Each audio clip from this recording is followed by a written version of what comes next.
Right, guys. Welcome everybody. We are doing this video for KRSchannel for Kapiel Raaj, and we're going to talk about Ashlesha Nakshatra today.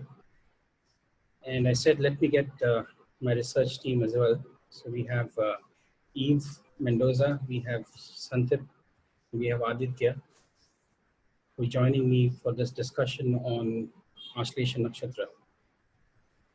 So this is going to be a very interactive session, and I'll be talking a little bit about Ashlesha in the beginning, and then I think the team will take over and they will discuss in further detail about some of the key themes and some subtle points about Ashlesha Nakshatra. So when you talk about Ashlesha,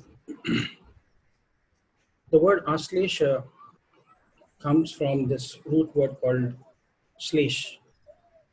Now, when you look at the Sanskrit translation of this word, this root word, the Sanskrit word, it means to embrace, to cling to. And it also shows adherence and intimate connection that you see with this nakshatra. Now, I've also seen a different meaning to Ashlesha, and this is something which is very different from what people might have understood about Ashlesha. Now, Ashlesha also means disunion and disjunction. And this could potentially, possibly be because of its connection with this. This nakshatra is said to be the birth star of the Chaya Graha, Ketu. So you can see this association with disunion and disjunction coming into this. Now, what I've seen with Ashlesha is because of its connection with the Nagas, the deities are Nagas or Sarpas, or the serpents, the deified serpents. I've seen that this nakshatra can be quite crafty and could have a mysterious impulse. Many times I've seen most of the natives who have prominent planets in Ashlesha, they could be very, sometimes it could be very forthright, they could be blunt, they could sometimes also tend to be a little bit tactless. It's because they're very straight in what they want to express. I've also seen many of the natives with Ashlesha would have excellent communication skills. They would be very self-reliant. And I've seen penetrating intelligence and also power of discrimination. There is also an inherent wisdom with these natives. They have also profound knowledge about the functioning of the cosmos. And Ashlesha Nakshatra, people who are born with Ashlesha, I've also seen that they possess a primordial sexual energy. And when I say that sort of energy, it could be quite intense in this nakshatra. And what you don't want to be doing with Ashlesha natives is the caution in the air is whenever you are interacting with Ashlesha, you don't want to be humiliating them. Because they have this thing of, it's just like the serpents, the serpents will hiss, and they would also, when threatened, they could also, bite you. So you can see this, so you have to be a little bit cautious about Ashlesha. This is just, I'm talking in very, very general, because the other planets in the chart would also give a different flavor to it. But what But the tendency of Ashlesha is more to do with they could be very anxious, they could be contentious. Sometimes they have this this nerves of fearfulness, and they also say these natives could because they're connected to the Serpas, the supernatural dragons as they called, or the deified snakes. I've also seen that they have a mysterious nature to them, and there's also a level of intimacy in their connection with people.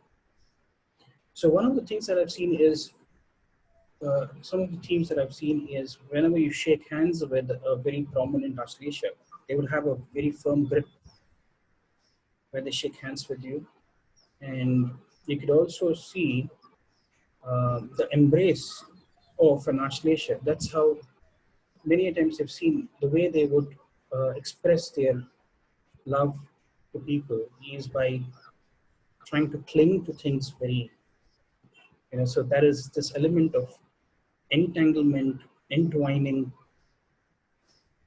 There is also this thing of binding, binding things up. There is this tension, there is this fixation. I've also seen with Ashlesha, these natives have great mystical talents. And the themes of binding, strapping become quite significant with with this nakshatra. And I've also seen themes of uh, Ashlesha being associated with snake charmers, zoologists, astrologers. Some of the great astrologers also I've seen, psychics, mystics. Typically, also seen chemists, people who have interest in, like drug peddling. And another theme that I've seen very strongly with this nakshatra is therapists, especially the sexual therapist, addiction counselors. Uh, I've seen this nakshatra also to be connected with gambling, and people who have very strong instincts to gamble. The nature of this nakshatra is called as Tikshna. Tikshna means sharp and dreadful. It's also called as a Daruna. Daruna nakshatra means it's tragic. And this nakshatra, the Shakti of this nakshatra is called as Vish Ashleshana Shakti. The power to inflict poison and destroy the victim. Now, from an esoteric perspective, whenever you talk about Ashlesha, Ashlesha's energy is nothing but the wish. Wish is the venom or the poison. And Shiva actually drank the halahal, the poison which came out of the churning of the cosmic ocean. And he drank the poison. And he didn't drink the poison, but he kept it in his throat. So he kept it here in his throat. And that's why he's called as Neelakanta, or the blue-throated one. And this is very significant because what it signifies is Shiva didn't take it in and take the poison in. He's kept it in his throat. And that also has a deeper meaning for natives of Ashlesha is you shouldn't be spewing venom out. Whenever you speak, you should want to keep the poison within you. And I say the poison is you don't want to be ridiculing people, humiliating people, bad-mouthing people. This is a great thing that you have to know about Ashlesha.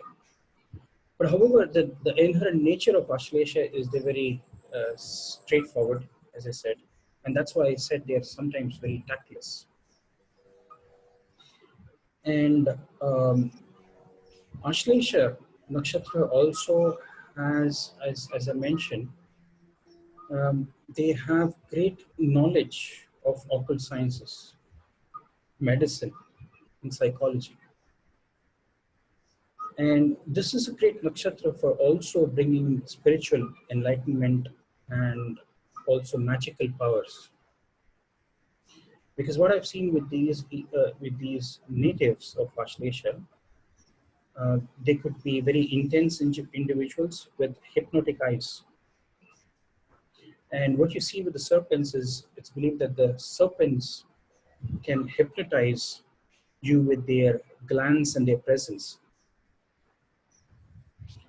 And also what I've seen with Ashlesha is Ashlesha natives attack when you least expect them to, because they, serpents are like full-blooded and they attack without provocation. So you find these themes very much with Ashlesha. Another theme that I've also seen, if the second lord of speech comes in Ashlesha, they could also have speech-related problems. Sometimes I've seen some natives lisping. Is that the right word I'm using? Lisping is, when you put your tongue out. Lisp. Yeah, lisp. Lisping Yes. could be a problem with them. And I've also seen, this is another theme that I've seen is prominent Ashlesha would have this trait of putting their tongue out when they speak sometimes,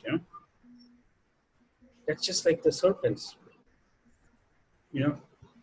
when they speak, you'd see this. I've seen some of Ashlesha natives would have this, this trait.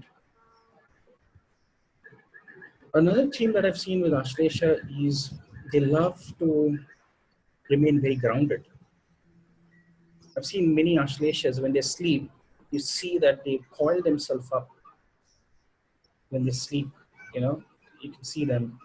Another thing that I've also seen with Ashlesha is Ashleshas would, whenever you see them sleep, the Ashlesha natives would not close their eyes completely. There is a slight thing that they open up their eyes and you can probably see a bit of the whiteness in their eyes. They don't close their eyes completely when they sleep, just like the serpents. Another thing that I've seen, which is very interesting, is because Australasia natives usually deal with, um, you know, poisonous things, they can also be great healers. And especially, I've seen homeopaths very strongly connected to Australasia. Because what is homeopathy? Homeopathy is you give strains of, I think, the weakened um, element of that, the same thing that you want to heal yourself. So that is the potency that you see. And it reminds me of another, of a person from history, and his name was Chanakya. He was also called as Kautilya. Chanakya was the prime minister of Chandragupta Maurya, and it was believed that Chanakya picked up Chandragupta when he was very, very young. He was a teenager. He picked him up and he trained him to become a great warrior. He went on to rule a large part of North India, Afghanistan, and today's Pakistan. Now, what Chanakya did with Chandragupta right from his childhood, this is what is written, how he trained Chandragupta, is one of the things that he used to do is he used to give very small dosage of poison to Chandragupta. He used to administer poison in his food. And that was the way he used to ensure that Chandragupta is immune to poisoning by the enemies. So when Chandragupta actually grew up and he got married, he once fed his wife the food that he was eating, and his wife instantly died. And she was actually carrying, she was, Garbhavati, she was carrying his child. She died instantly because her body couldn't take the poison that he was eating. And that's when Chandragupta really got to know that it was Chanakya or Kautilya who was giving him small dosages of poison. So small dosage of poison can also become medicine for you.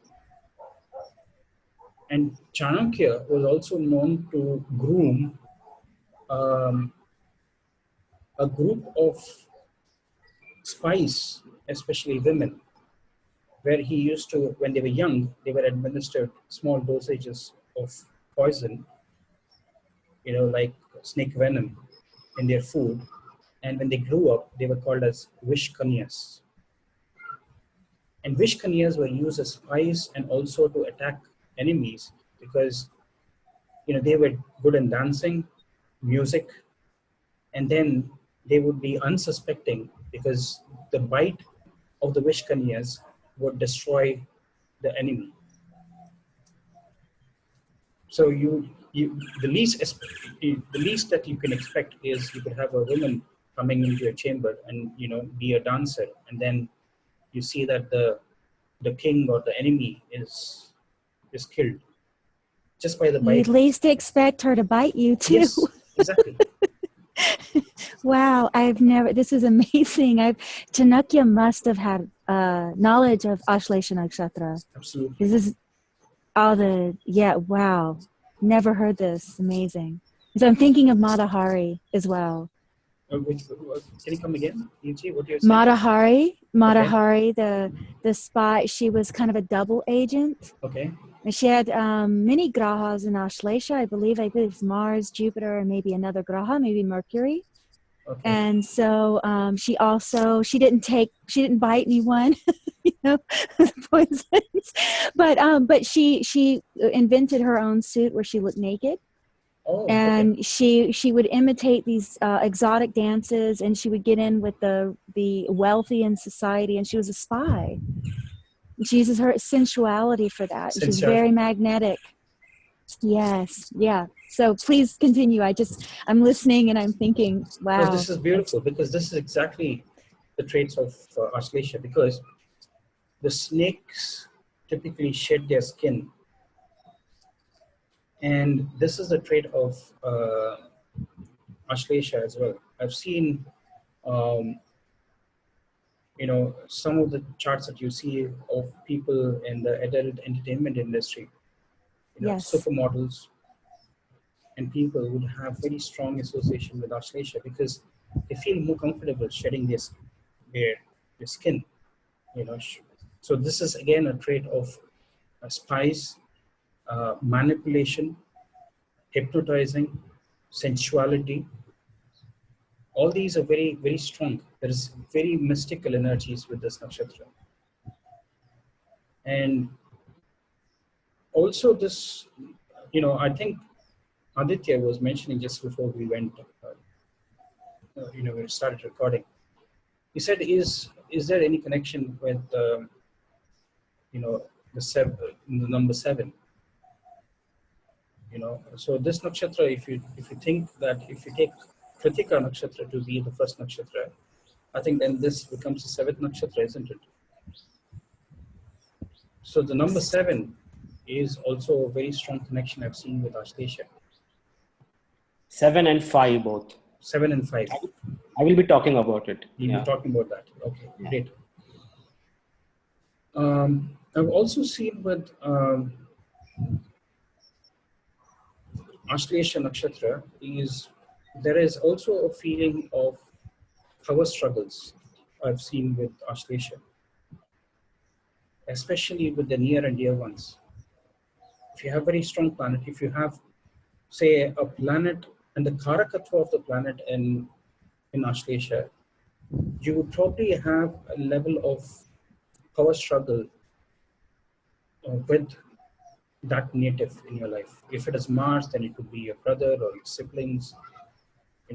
Remember that Mars is also goes into deep debilitation at 28 degrees in Ashlesha Nakshatra. And this also has a gandanta. I think Aditya ji will talk about the gandanta. So all these things, entrapment of the victim is another theme. This is what I think you're talking about, Mata. Was she Mata Hari? What did she say? What did he say? Mata Hari? Mata Hari. Yeah, Mata Hari. And she just made that name. She's a Westerner. She made that name up, and she would learn these exotic dances. But as you're talking as well, even her power struggles, I believe her husband even beat her. She had to fight for her own independence in her own home. She was treated like a slave. He was an alcoholic. He was volatile. He was military. So he was very dominant. So it's very fascinating what you're saying about power struggles. I'd have to go back and look at her chart because she had to fight just for her own survival. Yeah. Because that's. And I'm thinking of Al Gore. We just lost Aditya ji. Aditya, yeah. But Al Gore also, is anyone in the U.S. knows, that kind of funky election that he was part of, where he thought he was president, and then all of a sudden he's not.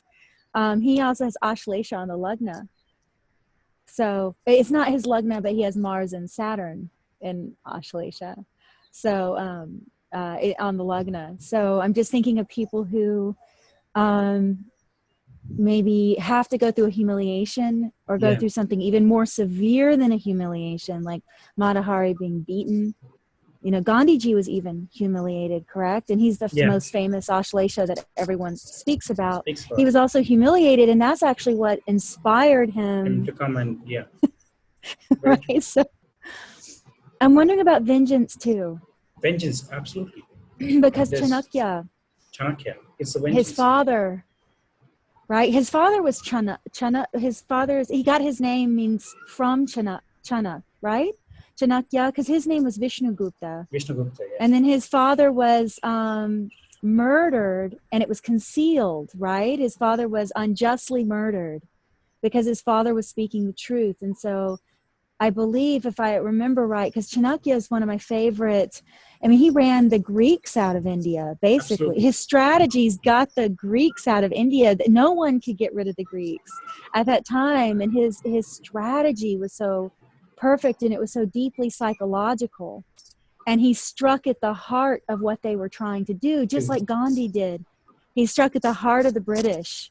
He knew to use Christ's virtues against a Christian nation, turn the other cheek, right? It's a big Christian thing. You'll hear Christian nations are supposed to be more peaceful, by the way, according to their religion. But Gandhiji knew this, and it was a very beautiful, because he lived it. He lived those principles, and by that strategy was able to muscle them out without a full war, even though much death happened in the partition. And you'll see Ashlesha with this theme, this kind of tragic. I think you used the word tragic. Yeah. It's this Tikshna Nakshatra. And yes. Daruna Nakshatra is tragic. And if you remember EFJ and Santat, his struggle was all about, his struggle came up when he was in South Africa, wasn't it? And what was it? Apartheid. It's again about the skin. Wasn't he thrown off? He was rejected from first class, or he was insulted, humiliated, and thus humiliated. Humiliated when traveling because of Never Mercury humiliate Ashlesha. Yeah. Never humiliate an Ashlesha, because they'll get back to you. So I think it's all about the skin also. It's about the color of the skin, which he felt that the blacks and the brown skinned people were not treated with equality. So that's again another theme that you see with Ashlesha, is fighting for social justice. Could be also a very great theme in Ashlesha. And another theme that I want to talk about is which is, very little people know about this theme of Ashlesha, is the theme of insomnia. Sometimes the theme of not getting enough sleep. So the theme actually emanates from this mythological story, which says in Mahabharata, where Lakshmana, the brother of Sri Ram, when they go to Vanvas, which is when they're exiled, in their exile, he wanted to guard his, his brother, okay, and Sita. So, and because when he was guarding, he wanted to guard them in the forest, and he wants to guard them in the nighttime when they sleep. But that's the time when he felt very drowsy, he wanted to sleep, but he was really fighting against sleep. And the story goes that he actually prayed to Nidra Devi. Nidra Devi is the goddess of sleep. And Nidra Devi appeared to Lakshmana, and Nidra Devi says, no, this is not possible. You cannot keep yourself awake.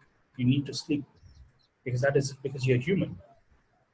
But he argues with her, and then finally they come to an understanding that he says, can somebody on my behalf can sleep?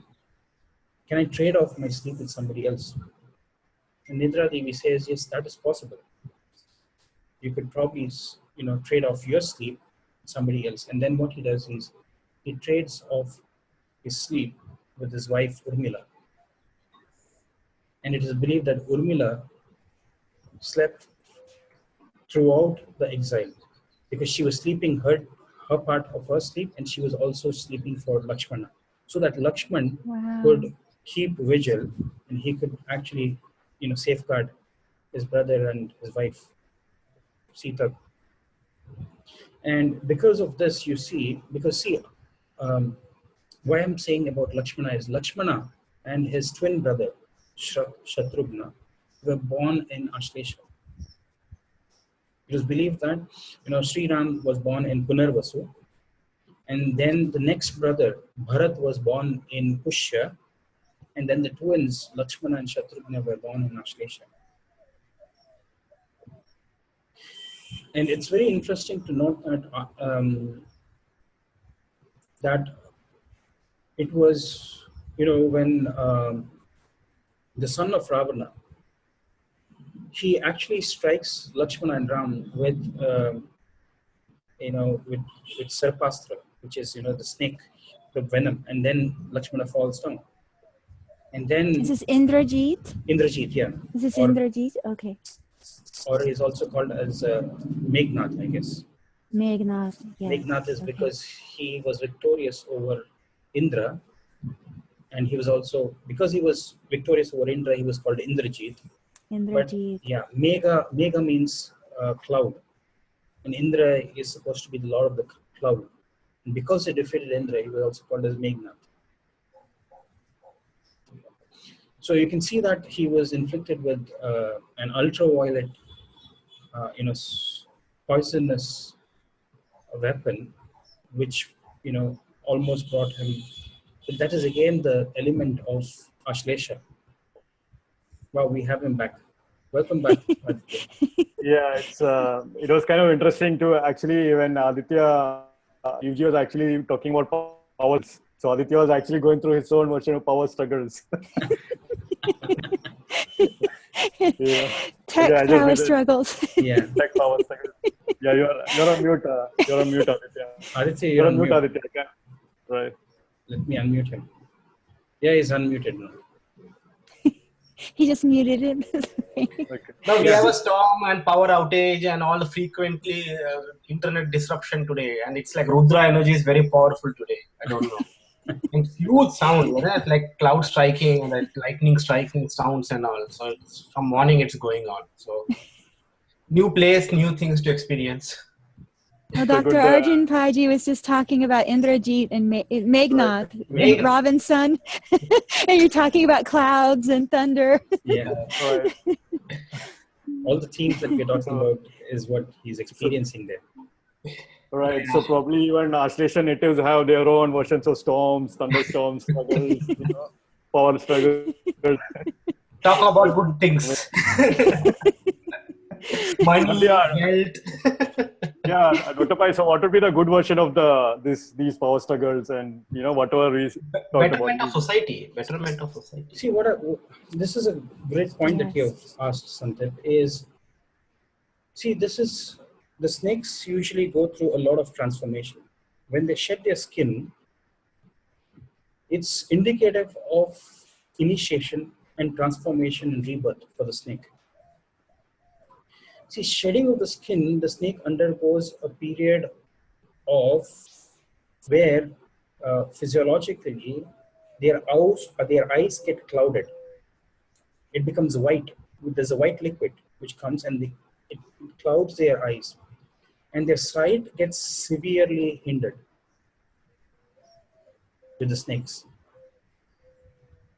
So that is why the snakes prefer to go into hibernation whenever they shed their skin. They look for a safe place where they can spend several days. And that's when they're the most dangerous. If you go to them when they have their eyes clouded, because they feel fearful because they cannot see their prey, they cannot, they go without food for many days. These are all the themes that might be potentially there with Ashlesha natives, where they can give up food for many days and they can go into, and that's what Gandhiji used to do, isn't it? He used to give up food, and that was the weapon that he used against the British. He's fasting. So this was a way that, probably what the Ashlesha natives can go through a lot of initiations and transformations and rebirth, constantly, periodically in their life. And all these storms, all these things which happen in their lives are a way to help them to, go into this level of transformation. Is that hibernation? Many of the Ashlesha love to go into hibernation. You often see they draw themselves from, the public domain. They go into hiding. That's when they go through a lot of transformation. And that's why I've also seen sometimes an Ashlesha could have a feeling of being blinded, just like the serpents. That's when they are going through this initiation of transformations in their lives. And once... That's a very point that they get blinded. It's like, it's like makes Ashlesha as the Ketu's birth star, because it's as if they don't have any head. Yes. For some time. For some time. Very true. So right. That's the, these are the major transformations in their life which natives of Ashlesha can go through. And each time they go through these transformations, it's good because they see the world in a different fabric. They see new things emerging in their life, and they can see more truth more clearly once they go through these transformations in their life. And so like once the clouds are passed away, they see things more clearly when the storm is over. Yes. And this is a literal phenomenon that they go through, is the eyes get clouded. Clouded means it becomes white, which means they cannot see properly when they shed their skin. I'm wondering, as you guys are talking too, I'm thinking of serpents, and my brother gifted a serpent to me years ago. I've had them before, and I've cared for them. And when they actually start the shedding process, they are much more dangerous. Yes. They will actually literally strike you if you go to feed them. Because I had this one serpent. People say they don't get attached, but they do. This one got away and it even came back. So I think they do sense vibration. They really do. And but this one, I'm thinking about, it used to, when it was shed, it would want to go hide, just like you're saying. And the other thing is, my friend Jane Ann Thomas, who I've talked about, she often talks about the power of the serpent with sensing vibration. And I'm wondering if, because their jaws and their skulls when they go against the ground, and they kind of hug the ground when they move, they get the magnetic current, and it vibrates their head, their skull, and they hear and see based on that vibration. So I'm wondering if this dead skin or this thick skin stops that vibration. They can't sense. I wonder if they can't sense the vibrations, the magnetic current. So this might be something interesting for Ashlesha natives to think about, because when they're in flow with the vibration, when they can feel the magnetic pulse of the earth hugging them in some way, or the magnetic pulse of their duty towards society. Because remember, Mars is exalted in the 7th, the public, and this Mars from Ashlesha, right? So it would fall in the 7th house. So that's like, to me, when Santipji was asking, what is the positive side of this? These people can move the world.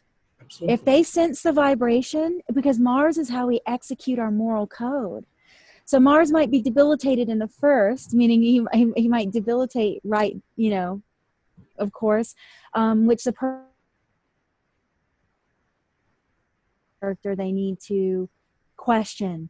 But when they direct their higher moral code towards the protection of society, and they sense the vibration of the masses, they can actually be great conduits for transmuting poison into medicine.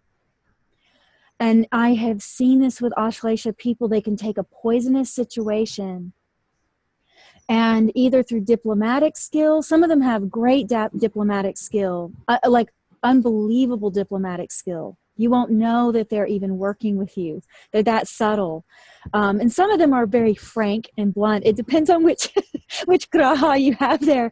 But the ones that sense the vibration of the masses, like the 7th house, the ones that use Mars, the protector, the upright, you think about his execution of Jupiter's qualities, moral code. So these people, you think of like Al Gore we were talking about. He's done so much work for the environment. You see a lot of environmental protection, people that really want to, and they'll do extreme things. We are looking at Mars debilitated in this nakshatra, and also where he's exalted from this nakshatra, imposing himself, right? Like, so, like all grahas, where they're debilitated and exalted, there's always an interaction between that. I was just feeling that, this influence from Mars should never be overlooked with Ashlesha, because of the ability for these people to use strength and use strategy, and the alchemical qualities of the serpent. You think of Lord Shiva. This is another thing that my friend Jane Ann Thomas would talk about with her studies. They have a principle called bonding and binding. And whenever you're approaching the spiritual path or the mystical path, then there's binding magic and there's bonding too, right? So binding is black. It's constricting. It inflicts harm on other people, or it brings to us what we want for selfish motivation. And so you can see Ashlesha being a master of this, but also bonding. And bonding is the union. And this is where I'm thinking about the 9th, the Paramamitra Nakshatra, the God friend of Ashlesha is Anuradha. So you look at Anuradha, and what is the highest thing for an Ashlesha person to do, if this is the great friend, is to bond, is to have devotion, is to mitra, the right action, diplomacy, right? So, and you think of the Vara or Naidna Nakshatra from Ashlesha, it's going to be Swati. Correct. So this careless use of energy like that, dispersing, Ashlesha people can destroy someone. You've got the approach of the serpent. You've got trembling, and you've got utter destruction of the enemy that comes in, or the victim. So you think of Swati Nakshatra, and there is an impulsivity to that nakshatra. And this is what becomes very poisonous and toxic for an Ashlesha individual, is to release the poison of voice of, you know, they can rip someone to shreds with that. They can really inject something into someone.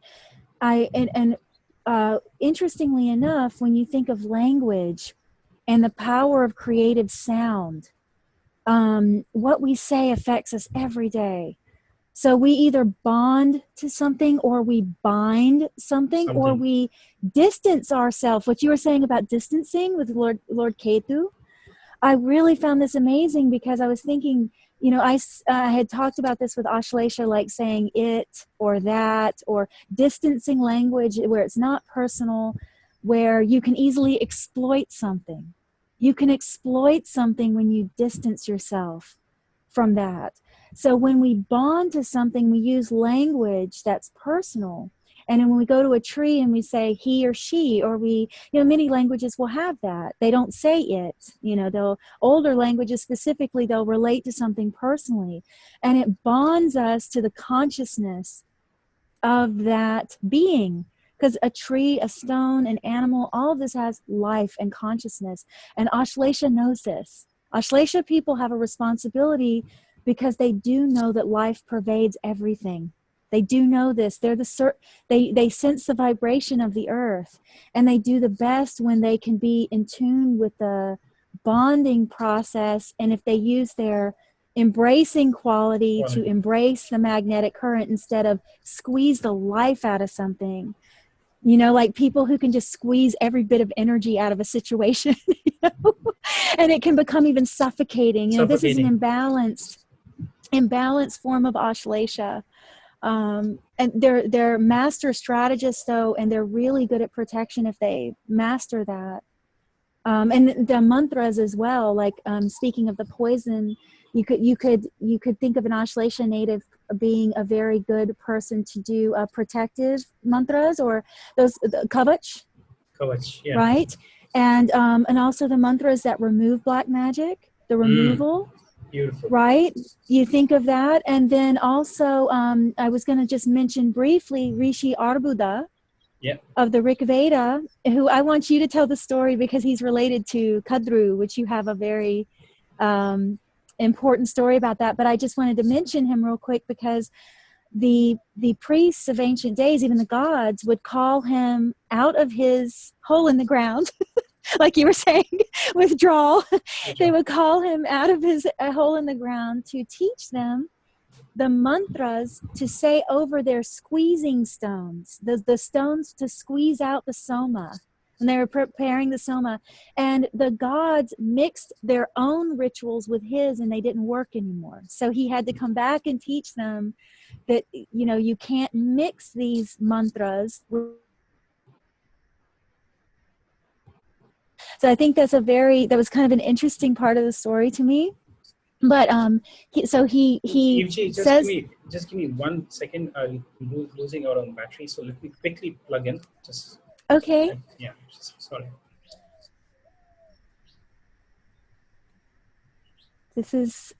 I love this topic. I love nakshatras.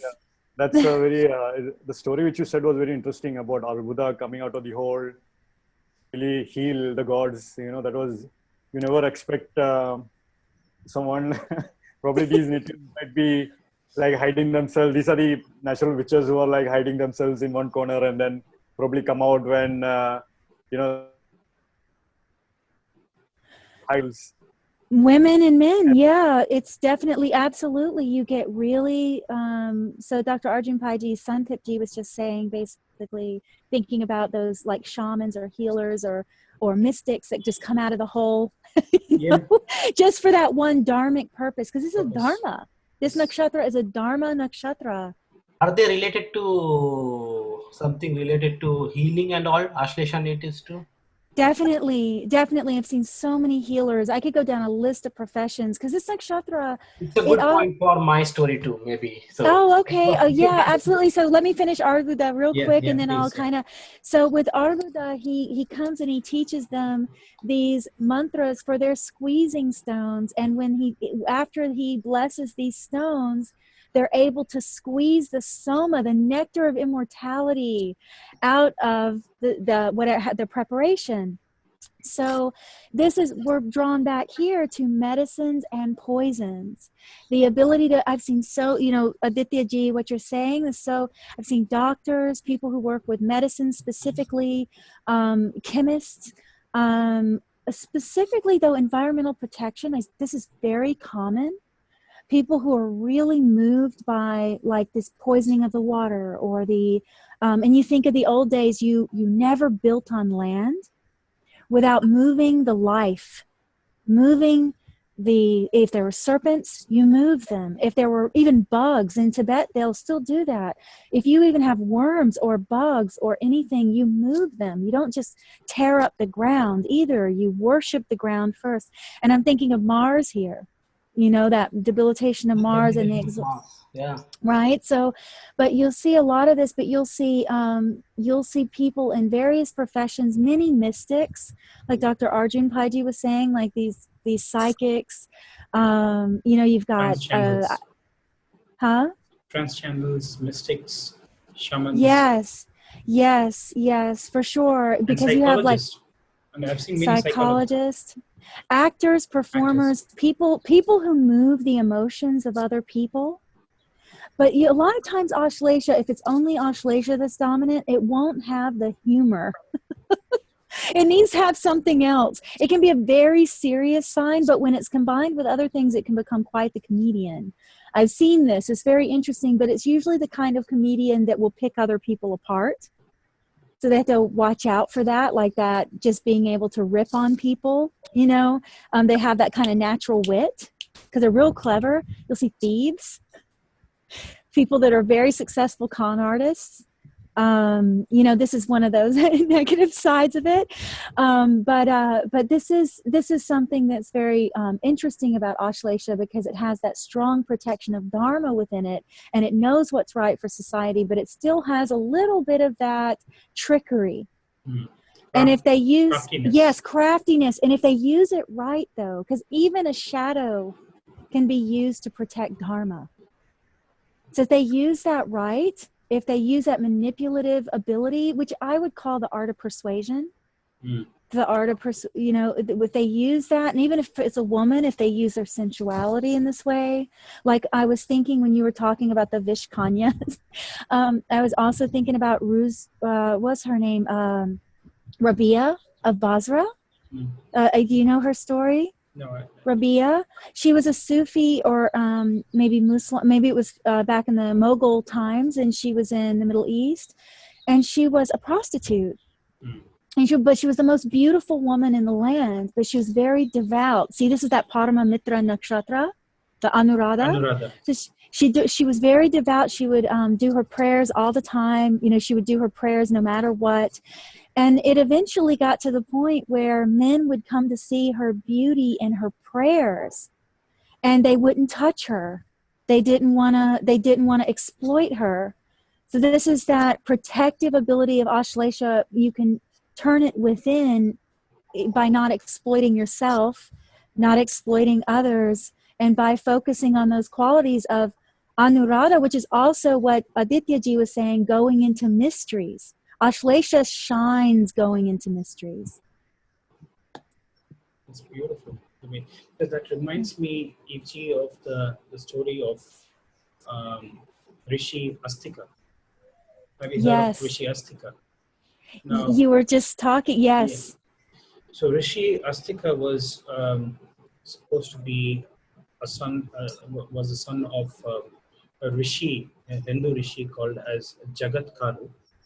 And his mother was Dr. Arjun Paiji, forgive me. I'm listening. I'm going to turn my video off to move locations because the sun is getting me. And so please continue. I'll be right here. I'll be walking with the computer.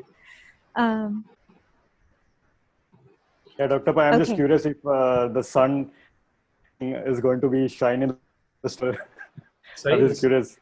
The sun? I'm just curious how the story will evolve. Whether there is some kind of element of like light coming or something like that. So you're doing Nimitta, huh? You're doing Nimitta. Yeah, right. Let's wait for we were just talking about Mitra. Mitra, yeah. Right. That's right. Right. Please continue. I'm right here. I'm just Okay. finding a space. I just don't want to distract the listeners with my video moving. Right. So this is the story of Rishi Astika. Rishi Astika was the son of Jagatkaru, and his mother was a serpent goddess called Manasa. And she was the sister of the great serpent called, the great serpent king Vasuki. Right? And what happens is in Mahabharata, it is believed that it was Astika Rishi who actually saved the life of the serpent king Takshaka. He was the king of the snakes. Yes. Now, what happens in Mahabharata is Janamajaya, who is a descendant of the Pandavas.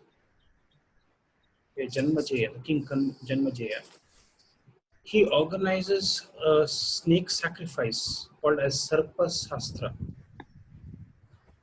Sarpa Sastra is a great serpent sacrifice where he did the Sarpa Sastra to avenge the death of his father Parikshit, because Parikshit was bitten as per a curse given to Parikshit. He was bitten by Takshaka, and Takshaka dies. Parikshit dies, and as a revenge, we are talking about revenge and vengeance and all of that coming. He does the Sarpa Shastra. Sarpa Shastra is, there are thousands of priests who sit and chant these mantras, and when they chant the mantras, the snakes get attracted to the fire and they die in the fire altar. That is Sarpa Shastra. Now, all the serpents, get killed by getting drawn into this fire, and it is actually, this Rishi, Astika, because he is half serpent, because his mother was the sister of Vasuki. So all the serpents go to him and request him to go and stop this, yagna, Sarpa Shastra. And he somehow sneaks in, and because he comes from the race of the serpents, and he saves all the snakes, because he impresses Janmajaya so much that Janmajaya finally stops the Sarpa Shastra. And that day, when the Sarpa Shastra was stopped, is today celebrated as Shukla Paksha Panchami in the month of Shravana, and it's called as Nagar Panchami or Nag Panchami. So this is a story that I want to, and maybe it ties in with the story that Evji was talking about. It does, I believe, Dr. Arjun Bhaiji, because I believe Rishi Arbuda, I know there's a story about Kadru too, with Garud, right? Garud, yeah. Garuda. Garud. And so I'm wondering, I believe Arbuda was there because he was a warrior before he became a Rishi. I don't really know the whole story, but there was a great vengeance that was sought out, and I believe he was part of that. So Evji, what is that you want to share with us on Ashlesha Nakshatra? Because I'm done with mine. I thought I would finish it in 10 minutes. Yours was profound. Yeah, it was taken. Usually it was once I get started. Right. Well, but Evji, could you just start? I had one. When you could you also tell the story about the Garuda and Kadru? Kadru, yeah. That part, yeah. Yes, Dr. Arjun Bhaiji, please tell the story. I would love you to tell, because you know the details. You can know tell it. Yeah, you can tell the story, then I'll add in case, I forget the exact details. The version I've heard, and I've also heard you tell it too, and there's some slight, with all these stories, there's always these variations. But it was, I cannot remember her name, but I know it was Garud's mother, right? There was a bet. Vinata. Yeah. Yes. So why don't you tell it, because you remember the names, but this is a very important thing for Ashlesha. Absolutely. Right. Because, I believe when Lakshmana gets poisoned by Indrajit, they have to invoke Garuda, right? Yes. And he removes the poison from Indrajit. And so that's because there's something called Garuda Yoga as well. And that yoga, they say, puts you in danger of poison. And once again, there's all kinds of different information out there, but they say in your 30s. Puts you in danger from poisoning in your 30s. So I've often wondered about the whole connection between the whole battling between Garuda and the serpents or the Nagas. And you think of Nagas associated with Lord Shiva. You think of Garuda associated with Lord Vishnu. You know, there's this kind of clash with that, even though Lord Vishnu himself has Sheshnag. And when you were talking about Lakshmana, I was also thinking about Balramji. Yes. Because they say when Balaram died, a white serpent left his mouth. When he breathed his last, a white serpent came out of his mouth. A many-headed serpent. So Sheshnag. Sheshnag. It was an incarnation of Sheshnag. Yes. Yeah, so please do tell the story, Dr. Arjun Paiji. So this is the story, which was a bet between the mother of Garuda, which was, her name was Vinata, and Vinata, yes. and Kadru. So they were wives of Kashyapa Rishi.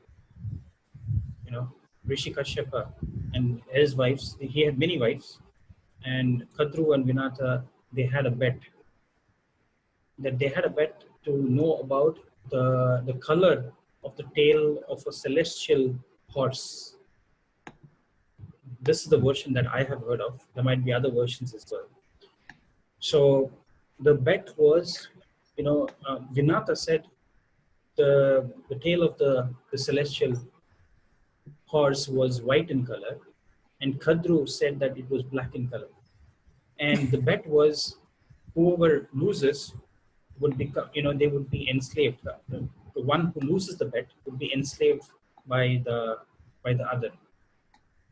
So what Kadru does is she instructs all her 1,000 sons, the serpents, 1,000 serpents who are black in color, to go and to hide in the tail of this celestial horse. And then the tail of the celestial horse looked like it is black. And that's how she enslaves Vinata. And Garuda was born... So she enslaves by deceit. By deceit, by manipulation. Right. And it's very interesting that it was only Shesh, Anant Shesh, it is believed that he didn't want to be part of this ploy. Because he disputes his mother. He says this is incorrect.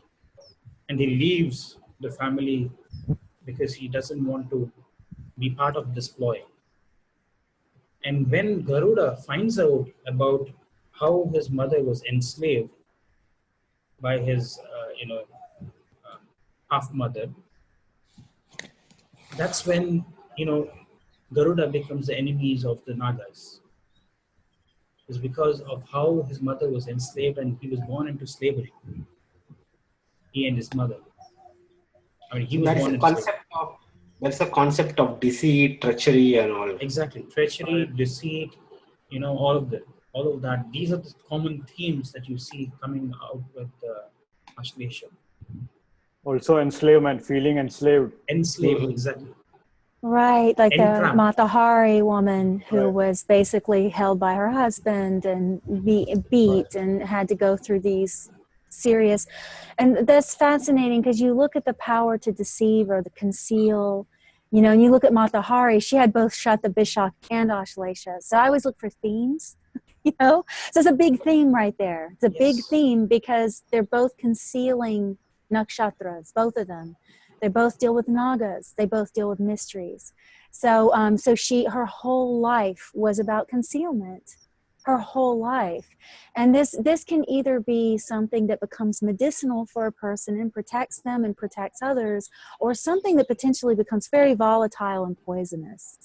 And so this is why these kinds of nakshatras get such a bad name, which is unfortunate because that means we are labeling nature as bad.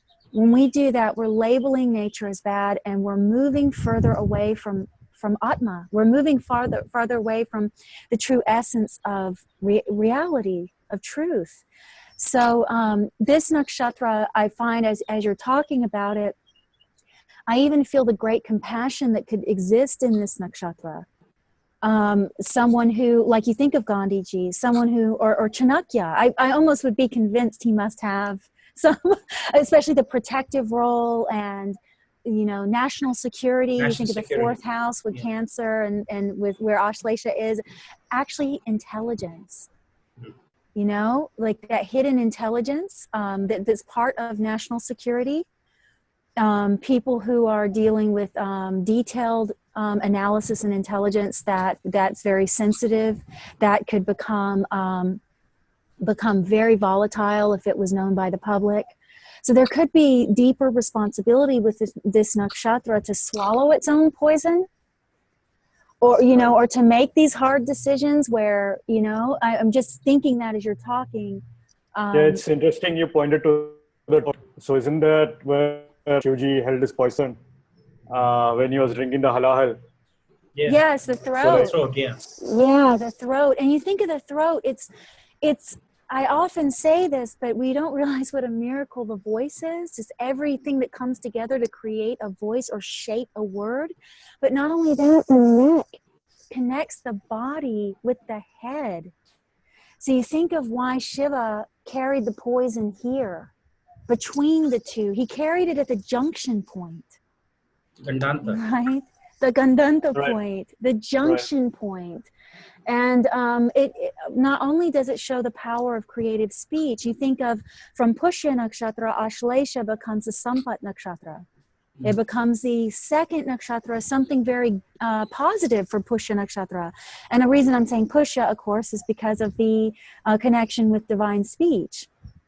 So there is something with Ashlesha, like I have the charts of Rabindranath Tagore and of Aurobindo, and they both have Jupiter in Ashlesha. Right, so you think of how much they use their words, how much they use speech, but translators. Another one, translators are very common, and both of them were translators. Gandhiji spoke to everyone in their own language. Evji, just to clarify, is Pushya becomes the Sampat, or is it the Paramamit? Ashlesha becomes the Sampat for Pushya for Nakshatra. Pushya, yeah, correct. Yeah, right. And for Ashlesha Nakshatra, Anuradha, but you can tell it's a Saturn activated Nakshatra because Pushya is behind. So you can easily figure out the order of the grahas. Yeah. So actually that nakshatra, Pushya, is very auspicious for Ashlesha as well. The one that's behind is always auspicious. And Uttara Bhadrapada as well. Yes. So the Saturn nakshatras are the Saturn activated nakshatras. And in Ashtotri Dasha, Ashlesha is actually activated by the sun. Wow. So you can see more of these dharmic this is a dharma nakshatra, so it's got that desire to do good. Now, oftentimes when I'm contacted by Ashlesha people, they want to know what they can do more. They want to know their life purpose. They're very interested in saying, I know I'm not born just to sit behind a desk. They're the people that are going to say that. I'm not just supposed to be sitting behind a desk and being an accountant. They'll know. They instinctively know that they're supposed to be either going into the mysteries and bonding with life in a deeper way, or they're supposed to be an activist, or they're supposed to be getting involved in something that has a dharmic purpose behind it. And they often know this, or they're like a master con artist. You know? Yeah. This is there with this nakshatra. I mean, it really is. Or comedians, like I said, certain combinations. With Hasta, like Hasta maybe? Nakshatra, yes, Hasta Nakshatra, even Shravana Nakshatra sometimes. Yeah, some combos with Ashlesha will create someone who really enjoys humor or is very talented at witty humor. Like they don't miss much, you know, but they have to watch out, like I said, because they can hurt people.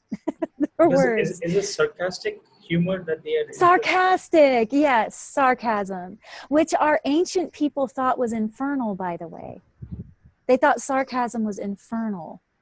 Like belonged to the underworld, belonged to Yamduts. the servants of Yama. And the And Nagas live underground, isn't it?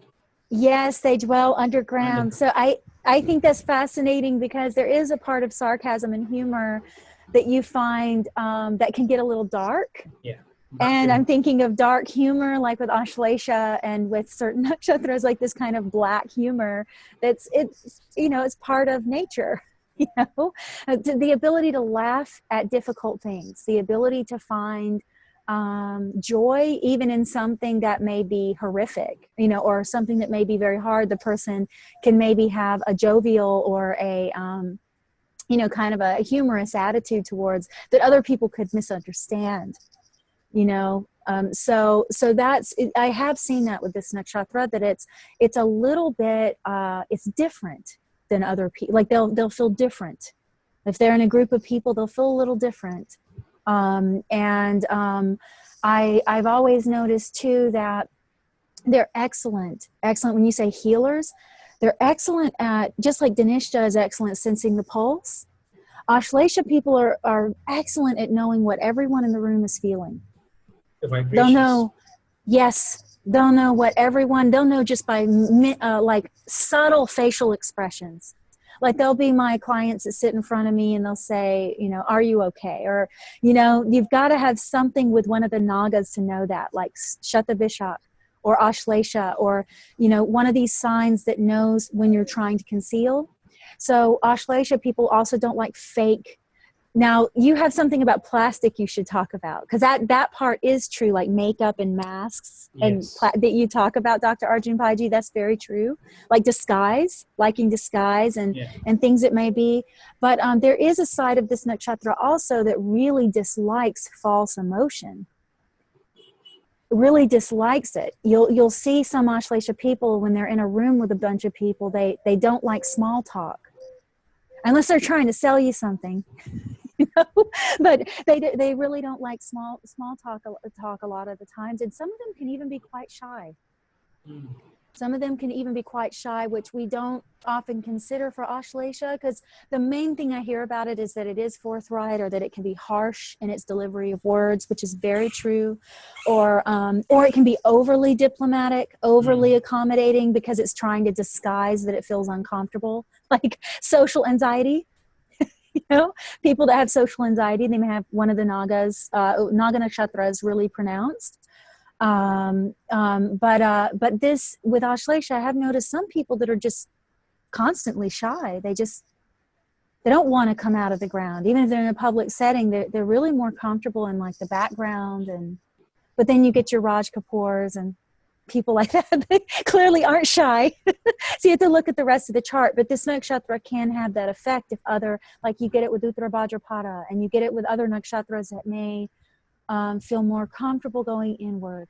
Then you're going to have someone that's not going to be very bombastic or harsh in speech. You're going to have someone that's more interested in observing others, and more interested in applying medicine to a situation than poison. So you just have to look at where it's at. You get like Marilyn Monroe, for instance. She had Ashlesha, correct? I'm almost 100% positive she had Ashlesha nakshatra. Someone can correct me if not. But I know this because she's very sensitive. And she was, you read her stories or watch her documentaries, some people say she had a really high IQ or a really high level of intelligence. She was never respected for that. She's she's humiliated by that. So she kept trying to be respected for her talents and her intelligence as opposed to just her body. And she needed a lot of withdrawal time. She was very vulnerable. And you think of a serpent too. Serpents are they're one of the most vulnerable things in nature. Like birds can get them, everyone can get them. If they didn't have that poison, they'd be abolished. If they didn't have that hiss or that strike or that ability to conceal, right? And to go undetected, that cold-bloodedness that allows them to withdraw their heartbeat. They barely have a heartbeat. You can't sense them. They completely go in their energy inside, and that's actually how they survive. So there's something very positive about that for this nakshatra, about being able to like hide. But with Marilyn Monroe, she needed that time, and if she didn't, she would be an emotional mess. There's people that said, friends that would say they had to hold her because she would just be crying about being exposed publicly. And these are things that we don't hear about her much unless you do research. It wasn't just that she loved the limelight. She actually really struggled with that. And then her death was from poisoning. And Right. I think she was found also, she was naked when she was dead, isn't it? She was found. Yes, and she was naked a lot. I mean, that's how she started her career. Yeah. And then they say there was some conspiracy theories of mysticism about her death, and it was very, under circumstances. Mysteries about her death. Yeah, it's probably, she might have been executed. Some of them conspiracy knowing theories secrets of FBI, of some secrets sort. Yes. Of the Kennedys. Affairs that she's had. Yes, and that's a major possibility. But she also was a mystic, and not many people know that too. She very much interested in Eastern mysticism. And so she had these diaries, and people, if they would wear a pendant that had their guru in it and they saw her, she would say, "Oh, it's so-and-so. I love this person." She knew all of these names of these mystics. So no matter what walk of life Ashlesha's in, even if it's the business, like the salesperson coming to your door trying to use the art of persuasion to get you to buy something, that you'd be surprised at how deep that person's intelligence might go if they have this nakshatra. Like they might secretly go and be very interested in mysticism or very interested in these things. You'll see a lot of people studying astrology too. I wonder, does Madonna have anything in Ashlesha? Because she is into... I think she does. I think Madonna does have something in Ashlesha. She studies... she's into mysticism. I just saw Marilyn Monroe has ascendant in Ashlesha. So you were right, Yuji. Right. Okay, I thought so. Because, I remember when I was reading about her and I was going, God, this sounds like Ashlesha to me. And then seeing her chart, it was, she had it. Because I know she has Rohini and Dhanishta and the ones that give success and beauty and all of that. But the Ashlesha is what really, I think, did define her personality in a lot of ways that we look over. And even the art of persuasion and concealment and putting on a mask like makeup and using the feminine charm to distract from the pain that she was in, because she was deeply emotionally scarred from her childhood. And her mother was crazy. Her mother was suffering from, I believe, schizophrenia. So she had to grow up in this household, and a lot of that Ashlesha Lagna makes sense because it's all that putting on a face and using that concealment to survive. And this is something that as astrologers we can really help Ashlesha people understand about themselves, and not so that they don't feel bad either. They don't feel bad about this desire to conceal or this desire to hide or desire even sometimes to go into darker subjects. Like I've met two Ashlesha people off the top of my head that I can think of that are astrologers and just been acquaintances over the years, are very interested in the astrology of death. And you would normally give that to Bharani or Magha Nakshatra or Purva Bhadrapada, but these people had prominent Ashlesha, and I noticed it. I was like, oh, okay. That's fascinating. And you get Magha Nakshatra is right the next point. It's that gandanta point, right? So with this nakshatra, there can also be a kind of fearlessness about the people. So even though they have the social anxiety, there can be this kind of interesting fearlessness about them where they will be interested in those kinds of things. So, I just wonder, even Sandeep and Aditya, have you seen any themes of Ashlesha people not living in their own homes? They would like to live in homes of other people, or being tenants, or being because or forced to. Yeah, forced to. Right. Because why this theme comes as the snakes? Right. Well, just complete your point about snakes, Dr. Pai. I think it's a beautiful point. Yeah, because what I was saying is the snakes always don't live in their own. They go to the ant-hills, they live in other people's homes. And what reminded me is when he was talking, she was talking about, I think, Marilyn Monroe. If you look at her younger days, she was living in these kind of asylums. Not what do you call those homes? provided by the Oh, like government. the bohemian, like the people that just kind of, oh God, I know exactly what you're talking about. Where people that just kind of wander and don't have money, they just, a hostel. Like a youth hostel. Youth hostel or government provided housing facility. I don't know, what do you call those? Oh, wow. Yes. And that's kind of like slavery to me. You know, when someone's living in that kind of poverty or someone's living, that's so true, Dr. Arjun Paiji, what you just said. She actually was handed off to her aunt or one of her relatives a lot too, because her mother couldn't.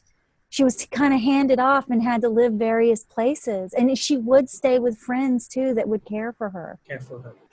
Mm-hmm. So she had a very so I see this theme. Santip, you're going to say something. Yeah, it's very interesting because you said snakes live in ant hills when you were teaching us Ashlesha. So like snakes live in ant hills, and ant hills are made by ants. You know, it's not snakes. So snakes don't have a home of their own. Yeah, exactly. So they end up living in. Although it's very interesting. Actually, show Pi Paditi. I think when I show the charts, then it will be very interesting to see. I can see when you're seeing all of the ants, friends, all of that. It's like immediately lighting up houses. So it is very fascinating. Wondering, guys, like Santip Ji, what you just said is like, as you guys were talking about that with the anthills and all that, I'm also thinking of the removal of the wife from her family home in the old days, where she'd completely have to go and live. And sometimes even, I don't mean this disrespectful, but as a servant, you know, I'm thinking of also the honor of a woman, the honor of a female, because you think of Draupadi, she was going to curse because she got humiliated, and they were more scared of her curse than the threats of the Pandavas. They were, you know, doesn't Gandhari beg her, don't, you know, daughter, please don't, if you curse this house, you know, it will come down. And so I'm wondering about Ashlesha Nakshatra with the honor of nature. So like you see these environmentalists, when we exploit nature, because exploiting women is very much like exploiting nature to me. So it's like, I'm thinking of Ashlesha being that protective force. You think of Lakshmana protecting Sita, you know, and I'm even thinking of the darker side of Ashlesha with Shakuni. Which we had talked about briefly, just Bhishma being Banisha, and that other opposing side who he's got the grudge against really is Bhishma. His grudge came, Shakuni's grudge came strongly from Bhishma's actions. So I'm thinking of that opposing force and that trickery and the ability to be cunning and the ability to destroy the enemy. Is it Shakuni and Ashlesha? You mean to say? I'm wondering. I'm just throwing that out there because it could possibly be because Dhanishta is in the 7th house. I was going to say that Dhanishta is Bhishma. Ashta. Right. And I don't want to give Ashlesha a bad name by this, because people born under Ashlesha already have to go through so much when they get their charts read of people who don't understand it and just say anything, make them feel bad. But I don't want to add to that. But I do think that's the potential strategy and cunningness of the sign, because I mean, no one could defeat him. He's undefeatable. You know? And but then you get Draupadi too. I wonder about Draupadi with the honor of the women or the honor of the earth, and that justifiable vengeance. When is enough enough? Or when do we say, okay, this is justified anger. This is justified because this is atrocious. This shouldn't be happening. So when does the earth herself, you know, cause earthquakes and throw humans off? Or, you know, like this is that wild force of nature that can become potentially volatile when it's disrespected.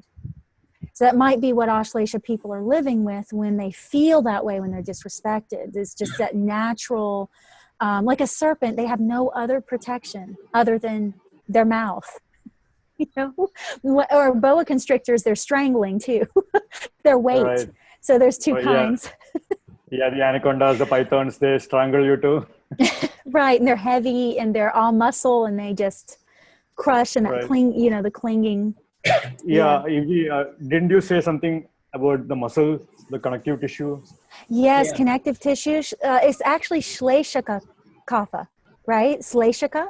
I believe it's called Shleshika. I have to look it up. It's been years since I studied Ayurveda. I still do medical astrology, but I did study Ayurveda for quite a while. And so there's a kind of kapha, or the water principle, that deals with connective tissue. And this is joints, ligaments, things that bind like where your wrists connect and they have the ligaments that keep everything together. This is Ashlesha. So injuries to that connective tissue, also that kind of fat that cushions those joints. So I'm even thinking of the spine too. You're right. Like you're right. Because the cushion between the spine. It's actually called the synovial fluid. Yes. Yes, that. Shleshika Kapha. See, this nakshatra is Kapha nakshatra. And yes. What you mentioned about the Shleshika Kapha, it's actually the fluid, the synovial fluid, which is there between the joints. And people who have malefics influencing this, I've seen they might be having problems with like osteoporosis or arthritis, and all of these issues can come up. Yes, I've seen torn ligaments.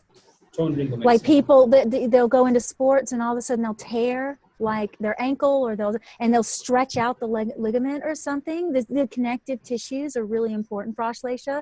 There's also medical astrologers that will associate the ear with Ashlesha. It's more or less the what do you call this, cartilage? Cartilage. Yeah. So wherever there's cartilage, nose, ear, even like that. So there's many places that these nakshatras reside within our bodies, and depending, like let's say someone with Shravana and Ashlesha, they might need to really watch out for the inner working of the ear. And you think of the eardrum as a spiral. Right. And you think of the clinging star, Ashlesha, and you think of how things in nature tend to spiral. And you get the whole magical principle with binding and bonding. So you get the clockwise spiral and then the counterclockwise. So one of the things that, as far as yogic principles that I've always related with Ashlesha, while I'm on that quickly, is the winding of sanskars around the consciousness of the mind and the grip of the illusion on the mind and the jiva, the holding of the life force that we all go through. We're all in the dream of Brahma. So we're all bound by that serpent. And the process of waking up, the unwinding, this is where counterclockwise becomes powerful. This is where counterclockwise becomes medicinal. This is where counterclockwise becomes higher. And not associated with black magic and all this stuff, hurting others. Or this is where counterclockwise motion is like the new moon of, like removing all those years of the grip of sanskars on the mind. So I think Ashlesha deals with both the clinging of the ego self in some way, and then also the wanting to throw it off, the release, like Sri Aurobindo, who was the most dangerous man in India at one point. So, he was arrested in some bomb threat. Talk about the opposite of Gandhi. Opposite of Gandhiji. Yeah. He was arrested in links with a bomb, and he was so motivational. People really feared him. He was so good with his words and so manipulative behind the scenes. But it was all for protection of Dharma. He wanted to get the British out of his country. I mean, you can't really blame his motivation in some way, but he was going to be violent about it. So can't say that's the right way to go. But he had that Mars in the exact degree that Jupiter would be exalted in the first house in Pushya Nakshatra. So it's a Neech Bang Raj Yoga because Jupiter's exalted, but in Ashlesha. So you can see how he took that intensity of Mars and, he was going to do something with it. But then a point hit in his life where he started doing the unraveling, where his consciousness, the sanskars clinging to his consciousness just released. And he started going on the opposite spiral, which is the loosening of those sanskars. And he went into hiding. He moved, I believe, to further south India because he was in Bengal.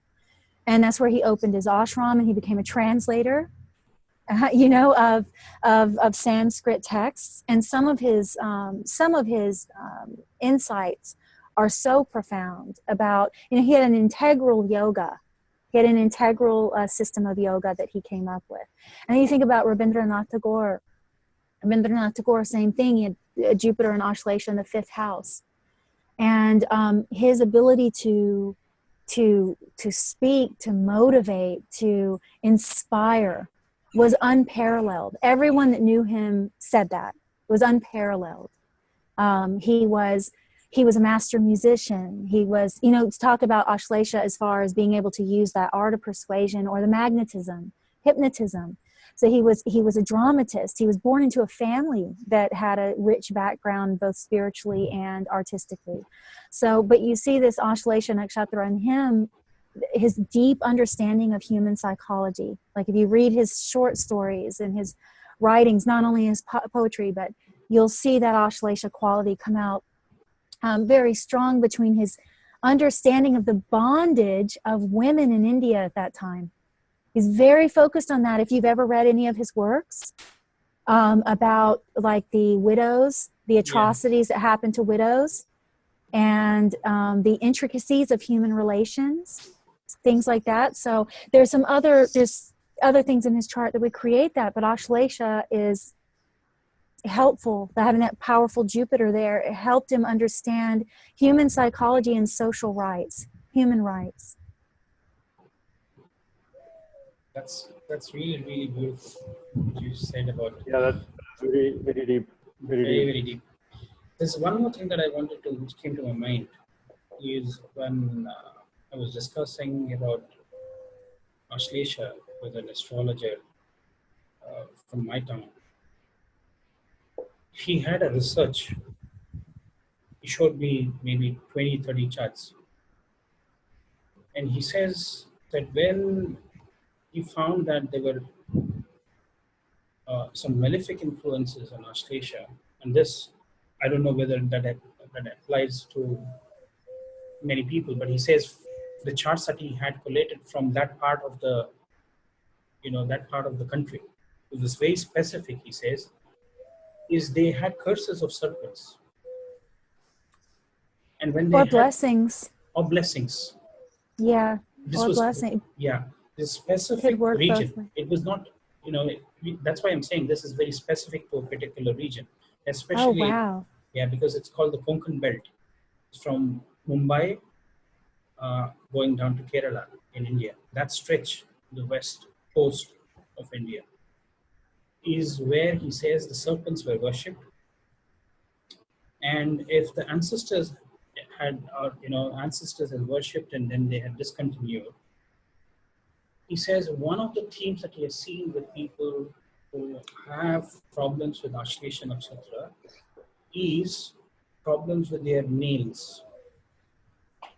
One of the body part which is associated with Ashlesha is the nails. And the nails are associated with Ketu also. So Ketu is also the serpent. So one of the diseases that this community of people who are actually blessed or cursed by the serpents in this part is they used to have their nails being rotten. Oh, wow. That would definitely be a curse. Yeah. Oh, my goodness. Their nails were just rotting? Rotting. And then the only way they could probably get rid of that was to perform a serpent serpent ritual, which is called as Ashlesha Bali, which is specifically done when moon transits Ashlesha Nakshatra. And once they took the Ashlesha Bali, usually what happens is, they say because, Mars is, he told me Mars is debilitated at 28 degrees in Ashlesha, which means if you have problems with Ashlesha, it could mean that you have actually, because Mars is the Karaka for land. So if your ancestors had bought a land where they destroyed, yes, a dwelling of the serpents or killed snakes, yes. or knowingly or unknowingly. Unknowingly, what happens is sometimes when you're clearing up the land, you would kill the eggs of the snakes as well. That creates a curse. It is not something that the curses did not come because you've done it deliberately. It sometimes happens that, okay, you bought a piece of land where the serpents are residing, and then you decide to build or construct, then the curses will come. When the habitat of the serpents were destroyed. Right. So Well, when we hurt others, we hurt ourselves. yes, It's a natural, we think of curses, but when you hurt others, you're in turn immediately stabbing yourself, just maybe at a later time till you experience it. But it's always one paramatma, right? yeah, Right. Exactly. You stab one part, it's going to come back through you. So that's building land, Dr. Arjun Paiji. I'm so happy you brought this point, because that's huge with Ashlesha. I feel like you're saying that serpent curse. I've literally had people even in the U.S. who wouldn't even talk like this, right?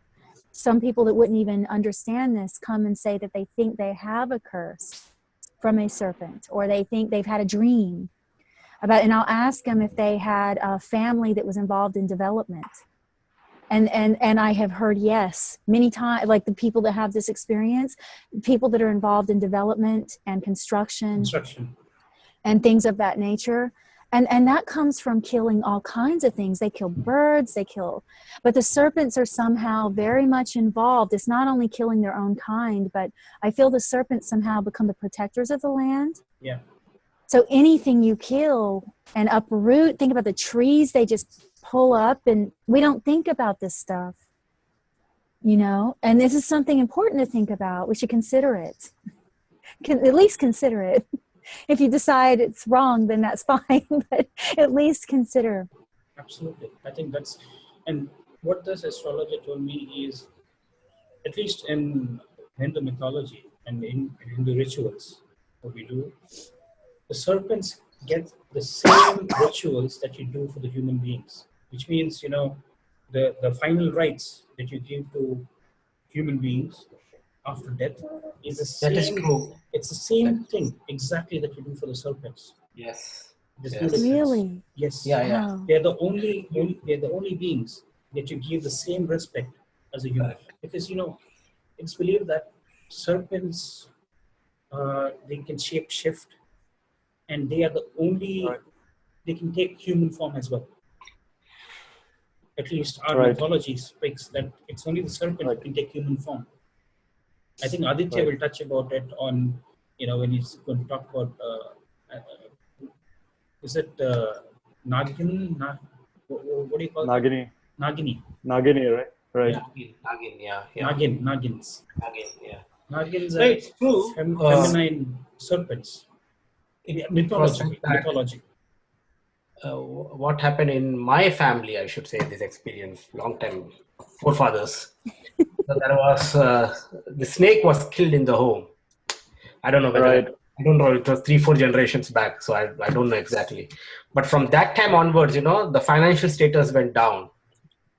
So, and it was said that our home back in my village, it was below the ground. Right.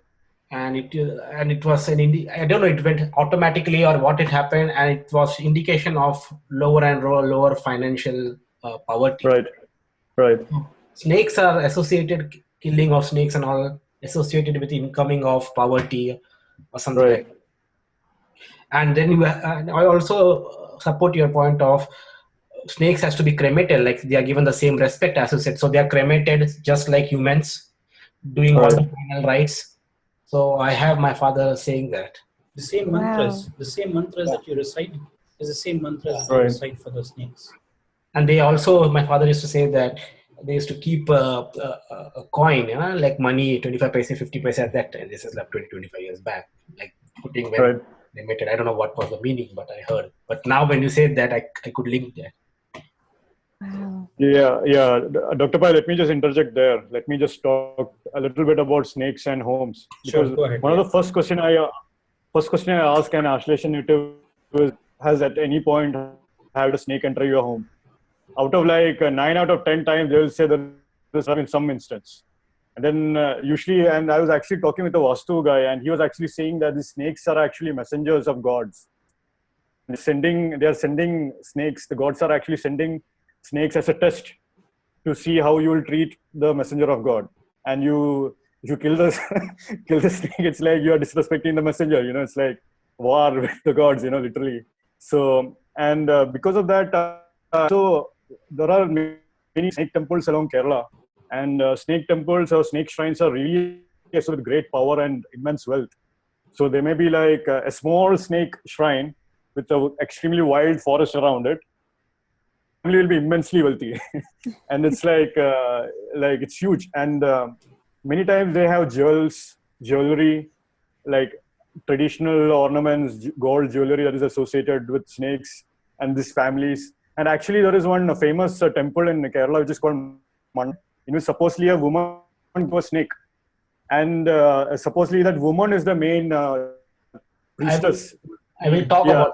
I'm going okay, to great. Okay, yeah, okay, great. I won't touch that. But then, what was really interesting? The snakes as a messenger of gods. You know, the Mercury role of Ashlesha coming in, and then also the other idea was that of the real estate point, which UG mentioned. I've seen that many times. If they do some kind of home rebuilding, something along those home, many times they either kill what Dr. Pai said. And I was wondering, when you mentioned nails, do you think these Ashlesha natives, would they bite their nails a lot if they have moving? Because some natives, they can't help. So when they are stressed out, they might actually bite their nails. Because have you seen decoloration of the nails? They become yellow, right, or something, or they become shriveled. I'm trying to think if I've noticed. I'll have to start. Yeah, I've noticed. One thing, Dr. Paiji, you had said before, you talked about spiral jewelry. Yeah. right. That is true. I have seen that. I actually have a client Spiral that makes jewelry, and Spirals. they'll make spirals. They'll make like these, like they're kind of like crystal eggs, and they'll put spirals around them. And yeah, that is, yes. And then I'm wondering about nails, like even strong nails, if it's a good planet in Ashlesha Nakshatra, or like good nails, or like Santipji is saying, like biting of the nails, if there's like a more anxiety-inducing force, like Mercury in Ashlesha, you know, or Rahu in Ashlesha, or Mars. I'm laughing because my third house planet is in Ashlesha. I have the habit of biting nails. And whenever his third house is more anxious, and then third house hands, fingers. Yes, in hands, and yeah.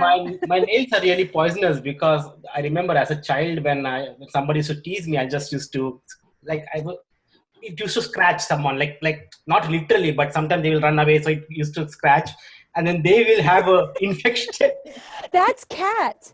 Yeah, that's the cat, because the animal is the cat, and we're leaving out our little friend the cat. Yeah, you go ahead. And then they will come and complain to my mother and say, "It will be right and left for me." I have that. Hey, there's a lot of similarities between cats and serpents. They not only do they kind of look like each other in the face. You know, you look at the eyes, they almost like the snake eye, the cat has the eyes. A lot of their little patterns that they have to blend in with nature is like like the similar pattern. They coil when they sleep. And they purr. Their purring is medicinal for them. The vibration recovers their joints. Wow. From all the jumping and stuff. They've noticed that it heals their bodies. It heals them. So they sit coiled and they produce a vibration, and it heals them. And then what Aditya Ji is saying, their nails and teeth have a very poisonous bacteria. So if a cat it's a bacteria is what it is. And if it really sinks into you, you have to go to the hospital.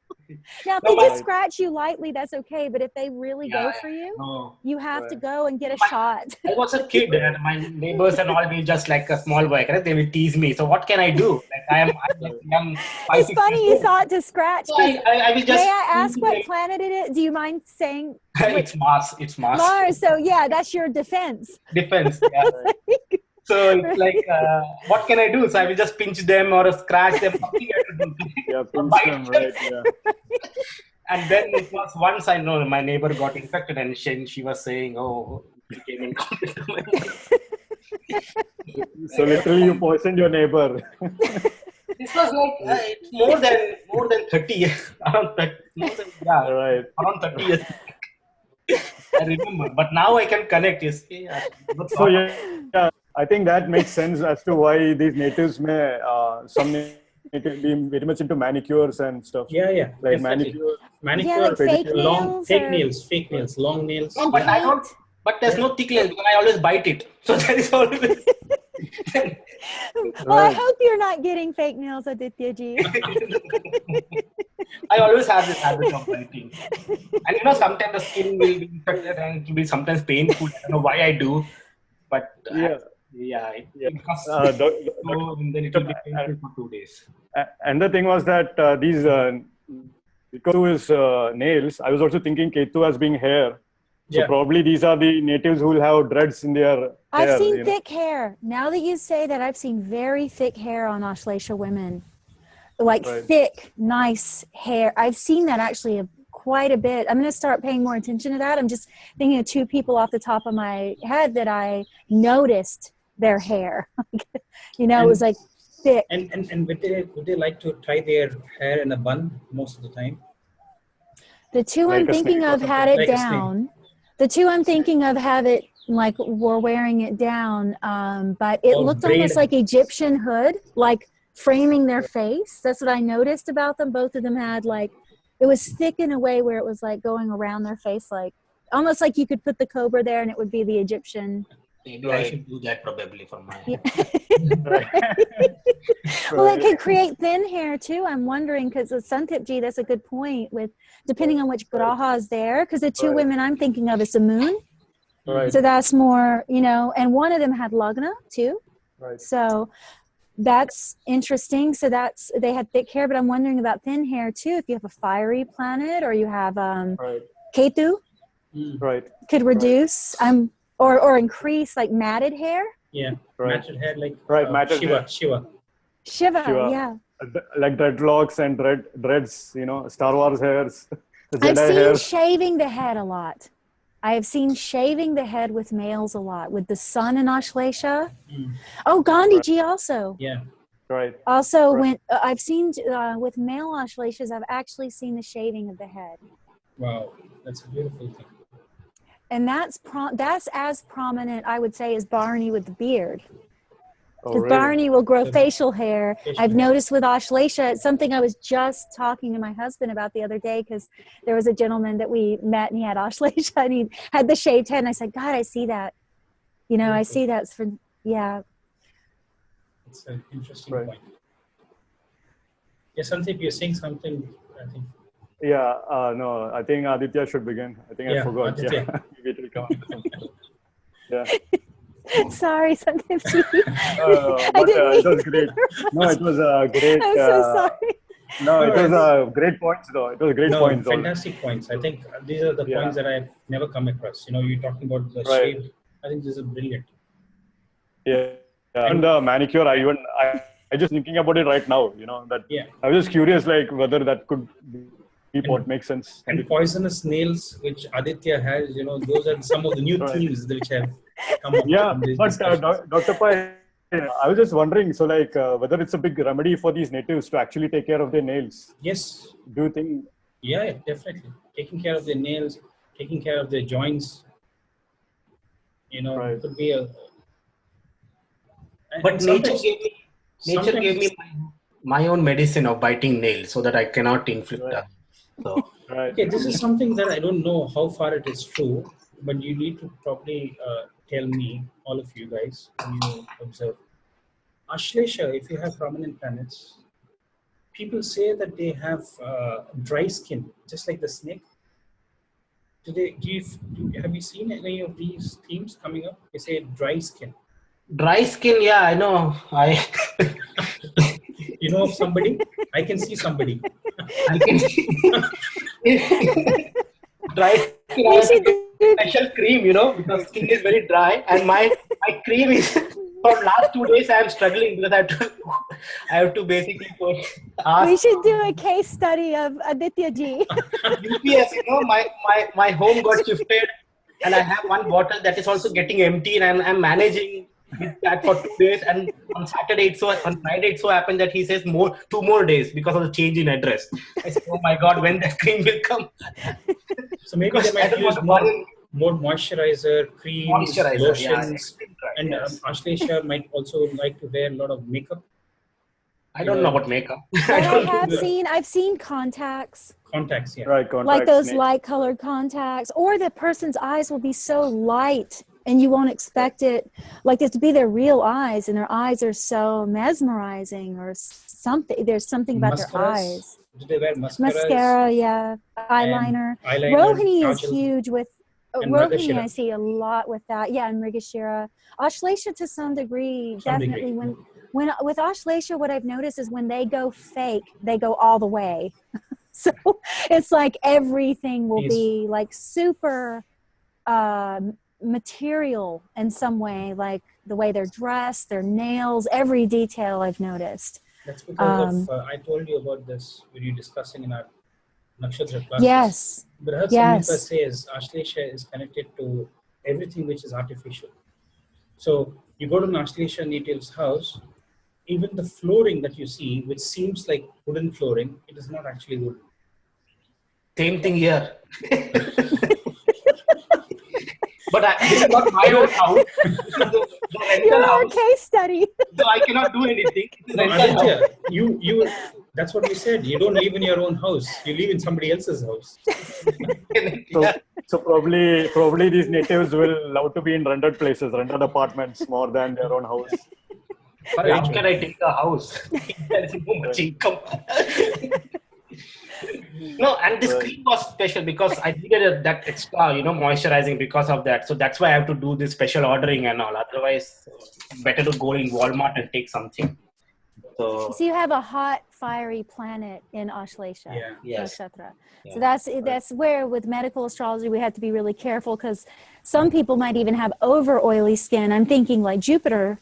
Yeah, maybe. Jupiter could even produce more fat. Yeah. More of the gravity of Ashlesha. Like you think of the python and the boa constrictor and those kind of, they're more fleshy and they're more solid. And I'm just thinking of, over the years seeing Jupiter there or like Saturn there might cause real lack of moisture, fluidity in the joints, like a need to stay limber. So I'm wondering if staying limber, like certain yoga asans would be very good for them to stay fluid in the place that they're feeling rigid, depending on which bhava. Which yoga asan comes to your mind when you think about Ashlesha? Bhujangasan, the Ashlesha, the serpent, the cobra. Right, cobra pose. Yes. I think Santip actually had this, isn't it? Santip, you mentioned about... I think Aditya must have mentioned. Maybe I don't do any asanas and all, man. Right. Well, maybe to heal your poison in your nails. I don't do any asanas. I wonder if it is good for them, though, if they do have, that's something. No, I'm thinking why I have that much strong thing, because maybe mass and deep debilitation of mass. So. Well, that's Deha Karka. Yeah. Mass. And it's debilitation, so it's inverse. What is that in Pai Padati? What pada? Right. It's in third pada for me, actually. Third pada? Third or second something. No, it's in second pada for you. Oh, it's exalted in the Navamsha. Second pada, yeah. Right. Okay, and that's Makar too. So that's that dry, all that. But isn't it very strange that the second pada of Ashlesha becomes Capricorn, where he is exalted actually? Exalted, yes.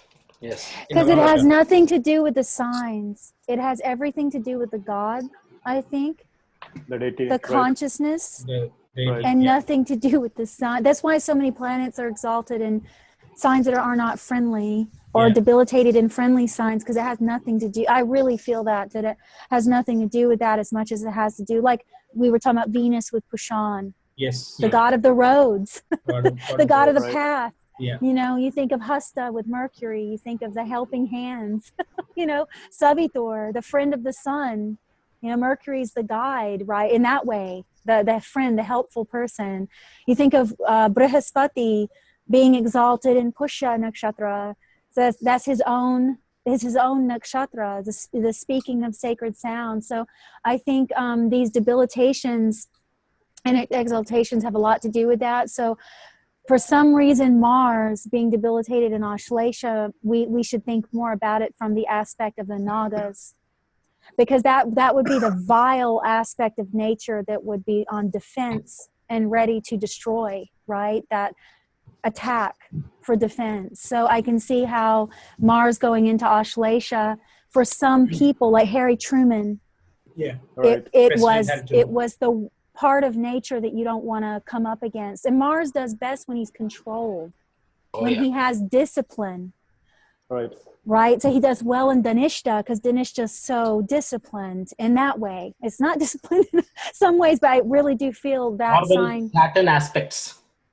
Yes, it does best with Saturn, because Saturn helps it. Well, I wouldn't even look at it as the Rashi once again. It's to me personally, it's always felt like the Devas that deal with it. So we have Bhishma here. We have, you know, God, why are their names slipping my head? The Vasus. Ashtavasus. Yeah. So we have them, and Mars is going to do well with their energy and less well for some reason. Actually, I'm noticing something as we're talking about this with the Nagas and the land, and Mars being Bhumi Karaka. The indicate. So here I'm wondering, Dr. Arjun Paiji, what you said about the curse of serpents, this might be why Mars is debilitated here, that vengeance of the land. Or someone who might be very capable of protecting the land. We have to look at it that way too, because you look at Al Gore, and he's got Mars in Ashlesha, and he spent all this time trying to defend the land. So it's a very, I wonder if the person may behave as if they are on, and not you, Aditya-ji, because you have to look at the whole chart. But like some people, with depending on what house that Mars may be debilitated in and what rulership he has and those kinds of things, if the person is always, you know, like they're always on defense, they're always in that mode of activism, of, you know, because I do know people like this with Ashlesha, where it's relentless is the word. It's a relentless use of energy on this, even throwing, because Mars is Deha Karaka, so throwing the body into like the line of a moving tractor, you know, chaining the body to a tree so it doesn't get cut down, you know, taking a bullet.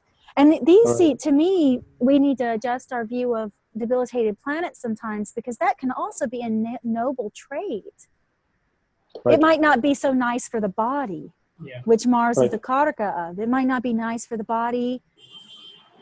There might be something with the siblings that's coming in here that's kind of, I don't, you know, depending on what the other things are going on.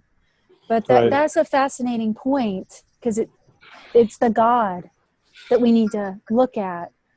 Sarpa. And isn't it interesting that you mentioned about President Harry Truman having his Mars there, and he ordered, you know, bombing of Hiroshima, and the other name is Nagasaki. Nagasaki. Right. That's dark humor, but but that was atrocious. Exactly. And one interesting, because it was like he received one little strike, like a bee sting. Yeah, well, I mean, that was terrible too, but it was, in comparison, it was like a slap in the face to what he did. What he did was, for one stone thrown at me, I'm going to throw the whole mountain at you. Yeah, I'm going to obliterate you. And so that is that. I'm wondering that Mars defense coming into Ashlesha, which is that where all the poisons reside, where I almost feel like the nuclear reactor of Lord Shiva resides. So it's like poking on that, and then the person just. Correct. Do you know what date it happened?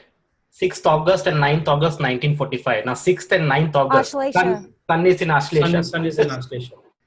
I've done a study on that before because I was very curious about that, about the dates, and I noticed that both were Ashlesha. Yes, inflicting poison. Right. Nuclear weapon. I'm wondering how much Ashlesha may be involved in that. Ashlesha, I've seen, is also associated with, when talking about the healing therapies, it's also associated with chemotherapy, radiation. Right. Chemotherapy is for your cancer. Because again, healing, correct? You said healing. But the also form of healing right. is, it also kills the healthy cells as well in the body. Right. Kills everything. Kills everything. Chemotherapy is, I've seen chemotherapy very strongly connected to Ashlesha. Right. Also very straightforward how massage therapists can be seen easily from Ashlesha because healers and they are working on the connecting tissue. Hasta and Ashlesha. Hasta and Ashlesha, yeah, very true. Right. Yeah, people that have healing power in their hands, if they have both nakshatras. Yeah. Nice. Right. So I think we should let Aditya talk about what he has to share with us. It was great. It was good talking about. So shall I share my screen? Yeah. It successfully made it finally. Did we give you enough time? Oh yeah. Okay, I think you can see my slides, correct? Yeah. Yes. Okay. So just a introduction, I thought I think we mentioned about the deity of Ashlesha, Sarpas and Nagas. An element is water. The snake is again a Patal Lok animal. So again, it comes under the Rakshas Gana.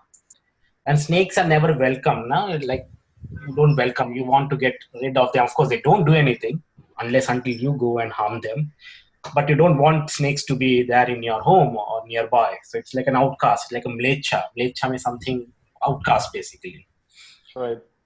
Snakes and all, definitely the Trimurti principle has to be none other than Shiva, straight connection. And the tree is also Nag Champa, again Nag, you see, the concept of Nag and snakes. Coming back, astronomy. Now this is an image credit from Wikipedia, so I don't think we have any copyright issues with this. But It shouldn't. yeah.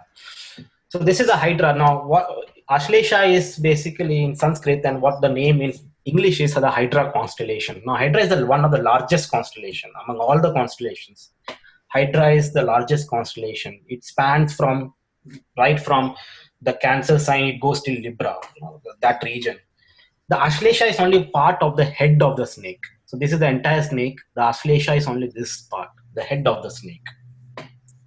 So that's what, and you can clearly, I don't know whether it's clear, 1, 2, 3, 4, 5 stars. Oh, it does look like a 5-pointed. That's so cool, Aditya ji. Yeah, 5 stars. Right.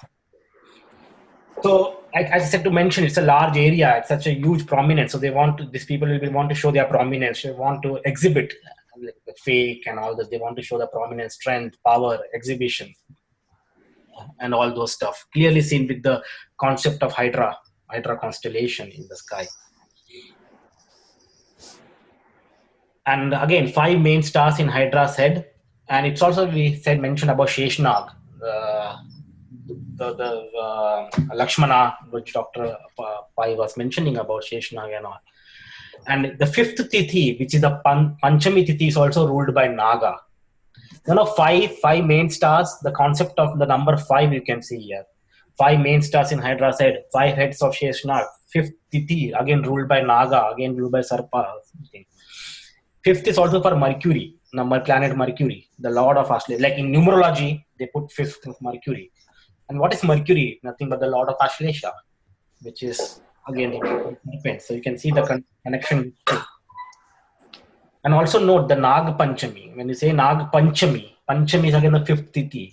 So the 5th Tithi has got something. Some 5th has got something connection with Sarpa or Naga, number 5. And I always like to see the Greek mythology story and then try to connect about what story is always good, correct? Like how we were taught back in kindergarten, some lion and the mouse story and something they will say, and then moral we have to learn, correct? Similarly, the same procedure here too. I tell you some stories, and then what are the morals and what are the lessons to learn from that. So here is one of the Lernian Hydra story, and it said that this Hydra had a boon of two heads emerging. Like, so you can when he had the boon of two heads emerging, what the concept you get is regeneration, fertility. Nagas, Sarpas are connected to fertility. And this Hydra had a fight with Hercules. Now, Hercules was a Greek hero. I think we all know that. And Hydra had a fight. So the next concept is fight. So these people will be involved in some issues of fighting and struggle and all those. And I will talk about Gandanta and all in my successive slides. But each point of the story tells you some aspects of the native born in Ashlesha Nakshatra. And in the fight, what happens is this Hercules finally cut the head of Hydra, and Lolalas burned the wound, because what happens, it was having a wound. Whoever cuts the head, he can regenerate. Like you can see, like reptiles, like even lizard, when you cut the tail, it has the ability to regenerate. So all these reptilian properties, like they can regenerate. The regeneration power is very high in reptilians. So what the Hercules used to do, and he took the help of Lolalas, who what he will do is when he will cut, he will burn the wound so that there can be no regeneration. So so you can see the concept of regeneration and a tough fight and all those.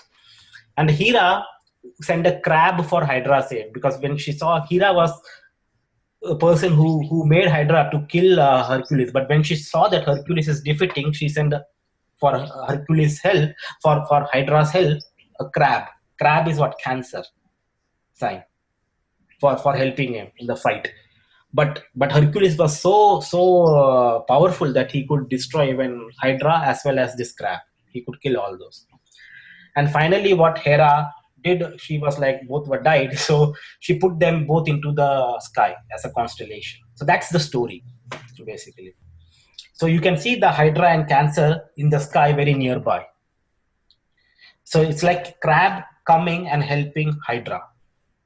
So that's the story. So from these stories, you can see the concept of fights, you can see the concept of regenerative power, the fertility and all those powerful, specific. So Hydra was born for a specific aim. Like Hera made Hydra to be, Hydra gave, or I don't know whether she was a real mother, but she made Hydra to kill Hercules.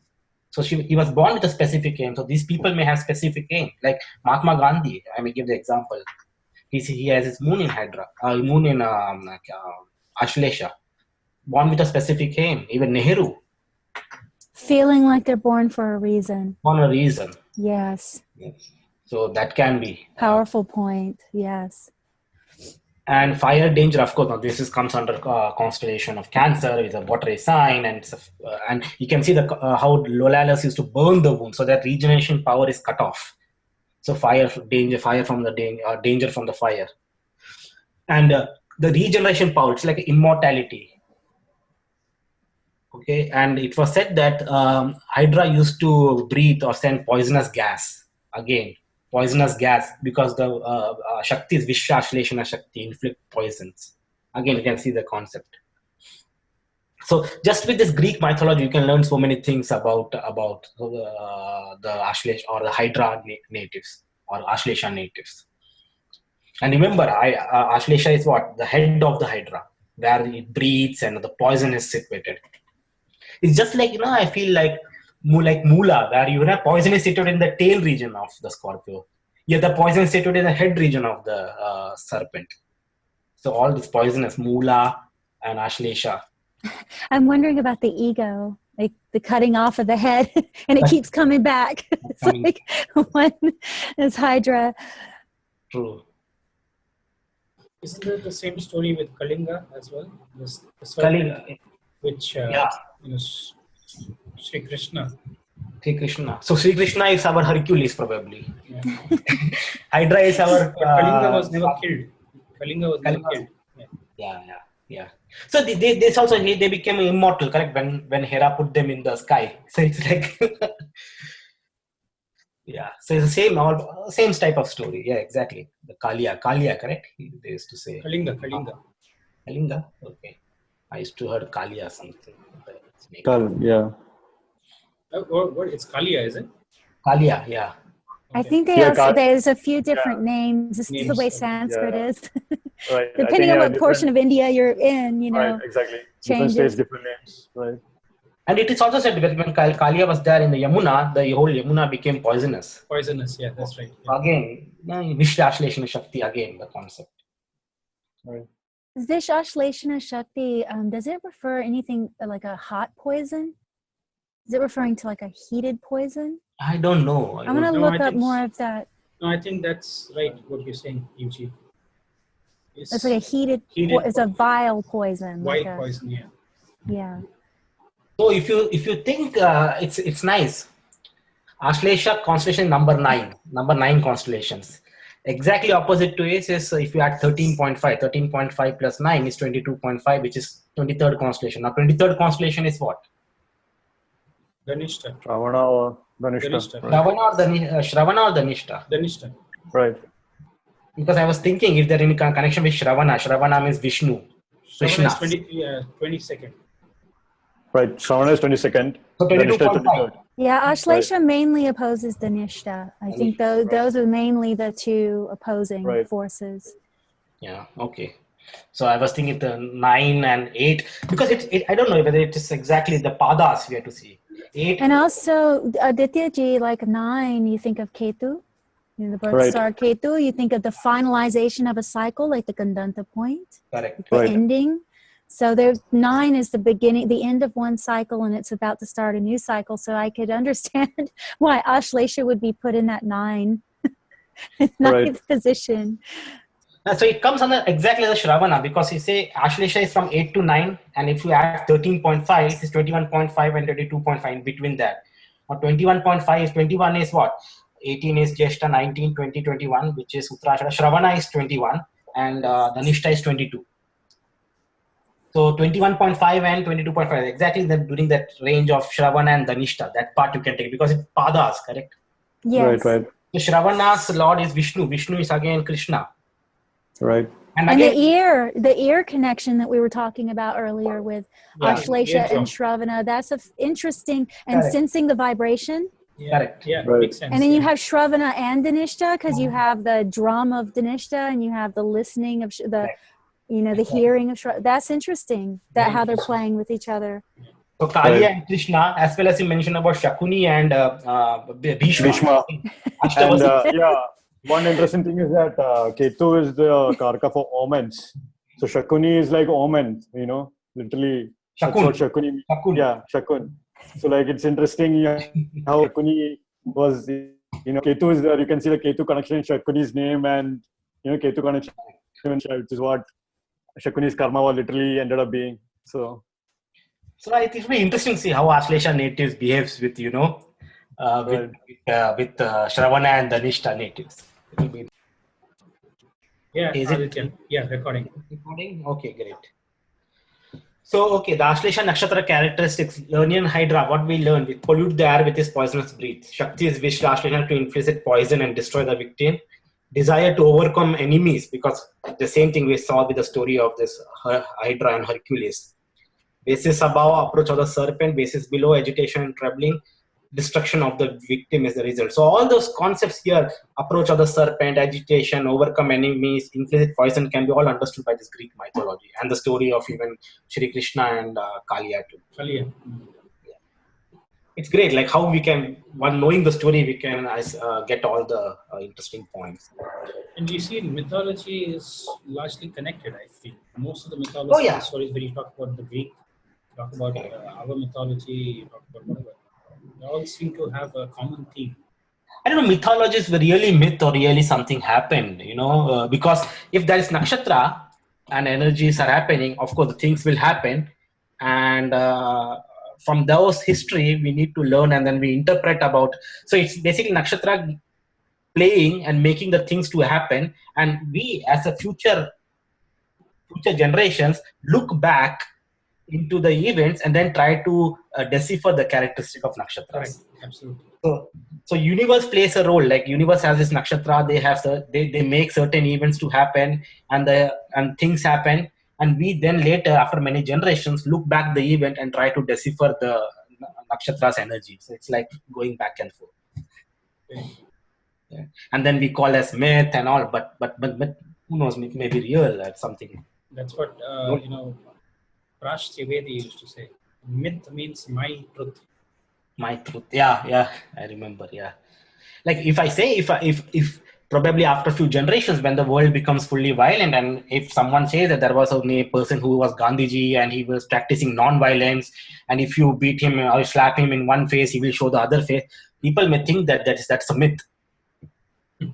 So, which is true. because we will be degraded that much that we'll be killing and hitting and beating each other. So that concept of non-violence, I don't know how much will be there. And then if you bring the non-violence concept, it becomes a myth. Correct. Myth is what I think it's a act which is not practiced commonly during that time or during that era. So that becomes a myth. Yes, Sandeep. Go ahead. It's a very interesting point. So go ahead, please. Okay, talking about gandanta. So gandanta is, of course, we have three gandanta points. One is between Ashlesha and Magha. Other is between Jyeshtha and Mula. The third one is between Revati and Ashwini. So again, so gandanta point is what happens in a gandanta point. A gandanta point is where the nakshatras and the rashis end. So if you go from, say, any gandanta you take out of these three, going from Ashlesha 4th pada to Magha 1st pada. Ashlesha 4th pada is a Pisces Navamsha, and Magha 1st pada is Aries Navamsha.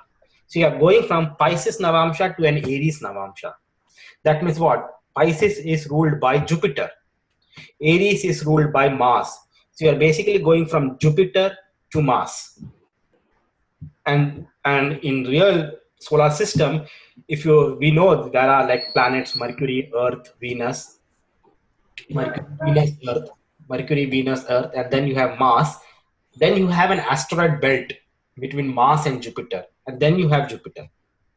So if you go from Jupiter to Mars or Mars to Jupiter, okay, you encounter this asteroid belt. It's like, the path is not easy. So that's what it shows. But you don't find any asteroid belt in any one of the in between, like Mercury, Venus, Earth, or anywhere. Even beyond Jupiter and Saturn, there is no asteroid belt. You have a Kuiper's belt, but that is beyond Pluto, or Pluto's orbit, or something like that. That is called KPO or KBO, basically, Kuiper's belt. So it's so interesting to see that only between Jupiter and Mars you have this asteroid belt. It's not chunks of rocks, basically. And yeah, go ahead, Dr. Pai. Excellent point, yes, beautiful point. Yeah. So that shows gandanta point. And there's also a change happens, a very dramatic change happens between the planets like Mercury, Venus, Earth, and Mars. They are all rocky planets. You can stand, like on Earth you can stand. It's basically hard, solid rock. But like Jupiter, Saturn, Uranus, Neptune, it's not a hard rock planet. It's like a gaseous planet. It's a full giant ball of gas. So if you put someone in Jupiter, they will sink at the center. It's not, you cannot stand on the surface of Jupiter. Like Sun, even Sun is we always learn that it's a hot gas, ball of gas. So it's not like rocks. So if from Mars to Jupiter, if you go, there's a transition happening, and that happens it's not. And we know that today we are not the only one solar system. There are plenty of solar systems that we have found. There is always a region depending upon the properties of that star. Now our star is the sun. How hot the star is, what are the properties of the star? You will have a certain region where you will have only rocky planets because of the temperature and all those. It's called condensation line and all, but I won't go into that. But the nearby you will have rocky planets, and in the far off you will have gaseous planets. And that's where exactly this gandanta, there's a big transition happening. And what are gandanta? It's a transition. Okay. So that was interesting to see how this gandanta and how this Jupiter to Mars journey is so relevant. Yeah, this is a very interesting point, Aditya. It's, I mean, we definitely need to do more research here. But it's like a very fascinating point that there is actually a disturbance, at gandanta of Aries and Pisces. Correct. But yeah, but that's it's something. but the question comes is what happens with the non-gandanta Exactly, yeah. points where Pisces to Right. Aries Navamsha comes. But Dr. Pai, as per the system, every border of 3 and 4th nakshatra, 3rd and 4th nakshatra, Correct, 3, 6, 9, 3, 6, that's when the non-gandanta points are activated. Correct. But if you think about it, it's like the 3rd and the 4th nakshatra will be Shiva nakshatra and Brahma nakshatra. Correct. So there's like more deeper polarity there. So there is some kind of sudden shift. Mm-hmm. So could be one potential reason. That's what I feel. Like Dr. Pai is saying about what happens between the junction of Kritika, 4th pada, and Rohini, 1st pada. Exactly. So it will fall through the same gandanta, the same Pisces Aries will be activated. Pisces Aries, yes. So it's like, that is a definitely good research point. So something should be happening there. Yeah, even the same with the Ardra, isn't it? The point. Yeah. Right, exactly. And Jupiter, again, Ardra, Jupiter, Rahu, Jupiter, again, different energies and same themes like Sun, always between Sun and Moon, Rahu and Jupiter, and Mercury and Ketu. There is this Gandanta asteroid that is. I heard a talk saying that, of course, the Gandanta, all those are again Gandanta points. They are tough places for a planet to be, but especially these 3 Gandanta points, Ashlesha, Right. Magha, Jyeshta, Mula, and Eva, they are much more tough. Right. Yes. But even that, people say, I don't know, it was few days back I heard, I don't remember where I heard, like every Gandanta, like Pisces to Aries Navamsha, we may have how many? We may have like 9 or so. Yeah, I guess maybe 9 points like Pisces to Aries Navamsha. They are all tough points for planet, but especially these 3 are the most toughest because even Rashis and Nakshatras end. That's Right. what I heard. Evji is back. Evji, I was talking about Gandanta points and its connection. I'm seeing that. Yeah, I'm listening to it. So you were talking about the asteroid belt? Asteroid belt. And the question was, why there are so many Gandanta points? There are so many Pisces to Aries Navamsha, like Kritika 4th pada and Rohini 1st pada. Even that is Pisces to Aries Navamsha. Why only these 3 Gandanta so powerful? That's what I was saying. I heard a talk where people said that even these points are tough, but being the Rashi being the same, the planet do not experience much transition. Like Right. Kritika 4th pada and Rohini 1st pada is in the Taurus. Right. Exactly. Wow. Similarly, same with Ardra 4th yeah. pada and Punarvasu 1st pada is the same sign. But logically it should make sense that as above, so below. So as above, if there is an asteroid belt, so below there should be some problem here. Some obstruction.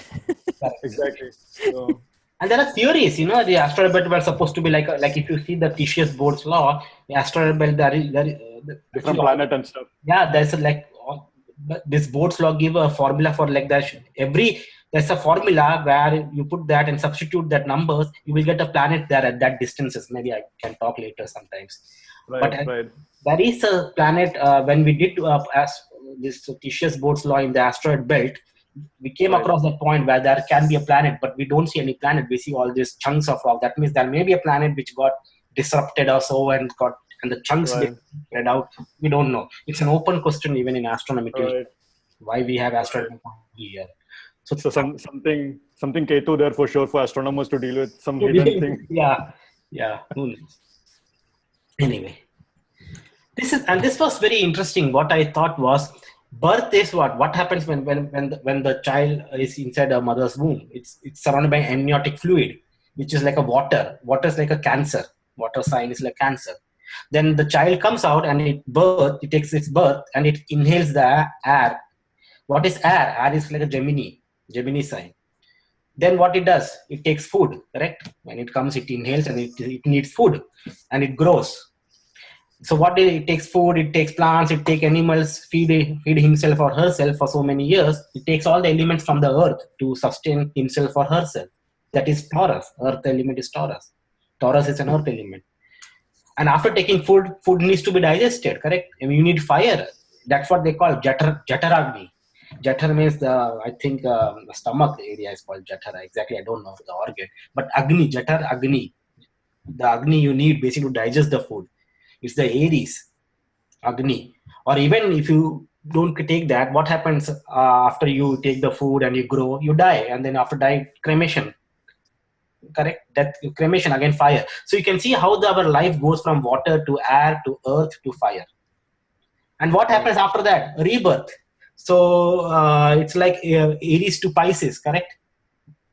It's like again you have death, fire, which is Aries, and again you're getting birth, which is again you're going in somebody else's womb and getting into water. So Aries to Pisces, or Pisces to Aries.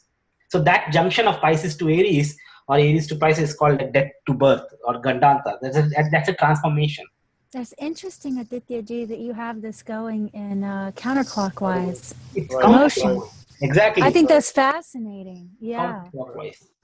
I agree. It's very, very fascinating. And strangely, you see also the equinox, the vernal equinox also seems to be going counterclockwise, isn't it? Right. Sky. Correct. So you see the element of, now you can take, I've just taken Cancer, Gemini, Taurus, Aries and Pisces, but you can take even, instead of Cancer, you can take Scorpio and Libra and Virgo and Leo, and then instead of Pisces, Cancer. So it's like, again, you can divide this into 3 parts. Again, 3, 6, 9 coming in the picture. Yes, wow. And then why Mars is debilitated? Now I was thinking why Mars is debilitated at this 28 degrees, which is in the 4th pada of Ashlesha, because there's so much transformation. Now, if there's so much of transformation occurring, which planet do you think will give the highest resistance? It's Mars, because Mars is warrior, correct? Mars will be the one who will give the highest resistance compared to any other planets. So he'll do it recklessly. Because he's also responsible for accidents and impatience. Correct. And so he'll do it recklessly instead of carefully. So the Mars is debilitated. That's why I feel the position of Mars being debilitated. I don't know. I was just... one of the logic somebody told me why Mars feels debilitated in Cancer. He says Mars is the warrior, and the warrior always shines in the battlefield. So that is the 10th house, the natural 10th house, where Capricorn, where he goes and he's, that's his karma. But when you ask a warrior to sit at home, he feels frustrated. Yeah. So 4th house. That's a good point. The natural Dr. Arjun Paji. Yeah, that actually is probably something when you because that is actually the compassion that comes into Cancer. If you think about on the battlefield, you need Capricorn. You need to make the hard decision, the cold, calculated decision sometimes, and not the Uttarashada. Yes. Uttarashada, war, fights. Or Dhanishta too. Dhanishta. For some reason, he's exalted in Dhanishta. That the war drum. I'm thinking of. But yeah, just having to make, like a surgeon, you don't want a surgeon, if you're in war and you need something removed, you don't want that surgeon feeling too much and go, I don't want to do this, and feeling too, you want the person to just go, this needs to come off, take it off, like immediately. So that might be what you just said actually is a really strong point. Somebody told me he's a warrior who's asked to babysit. Right? In the 4th house, emotions. Babysit and take care of the babies. Being in Cancer, because Cancer is about emotions, motherly love. So a warrior asked to babysit, he'll feel debilitated. Great. So I just thought, okay, what are the other astronomy objects which we find in near Hydra? So I came across this M48 and M60, which are like open and globular clusters. Now I'm not put here pictures because I don't know whether that was copyright or not. So open and globular clusters are nothing but a group of stars. Globular clusters are where a group of stars forming like a blob, a big blob, where they are like around more than 10 raised to 10,000 or maybe 100,000 stars around that. It's like in the form of shape, like a circular spherical form of shape, and stars are there. Open clusters are like spread out, but very close by stars.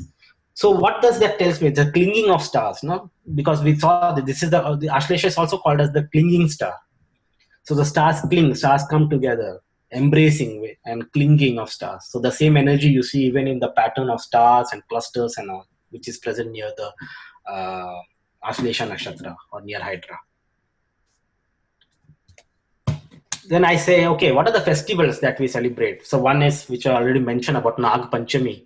And Nag Panchami is when it comes in between, like around August time of the year. So again, Naga and the Nag Panchami. So when the sun travels Ashlesha, you celebrate Nag Panchami. You pray to Nagas. And the sun comes in Ashlesha between 3rd and 16th August. So around that time. And Panchami Tithi, as I mentioned before, is also ruled by Naga and Sarpa. So you can see the connection of Nag Panchami with Nagas, and the 5th Tithi or the Panchami Tithi. And I also saw that India... Then maybe, Aditya, you're right? 15th of August is when India got independence. So that is what next slide, yeah. That is next slide, yeah. Sun should be India, yeah. So India's independence 15th August. So sun is in Ashlesha.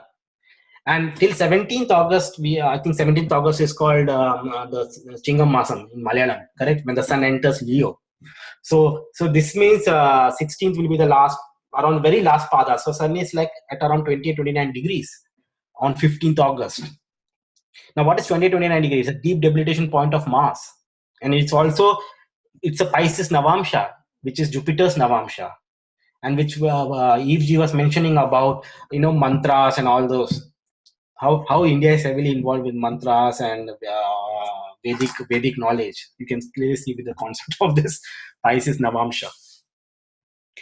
And so the India got its Independence Day on when the sun was traveling Ashlesha, exactly at the point where Mars is debilitated. And then if you see about India's independence, two names pop out in our mind, which is Mahatma Gandhi and Jawaharlal Nehru.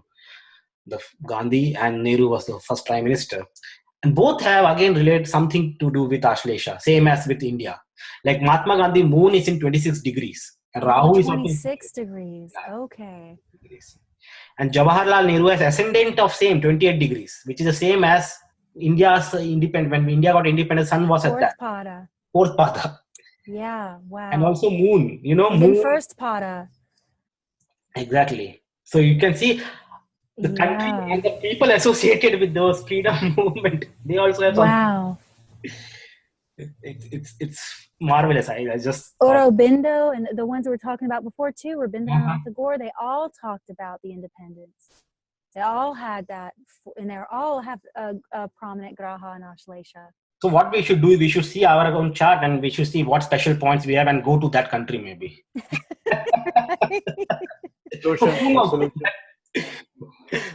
That may work, who knows? It might actually work, that's the... Yeah, who knows, it might work.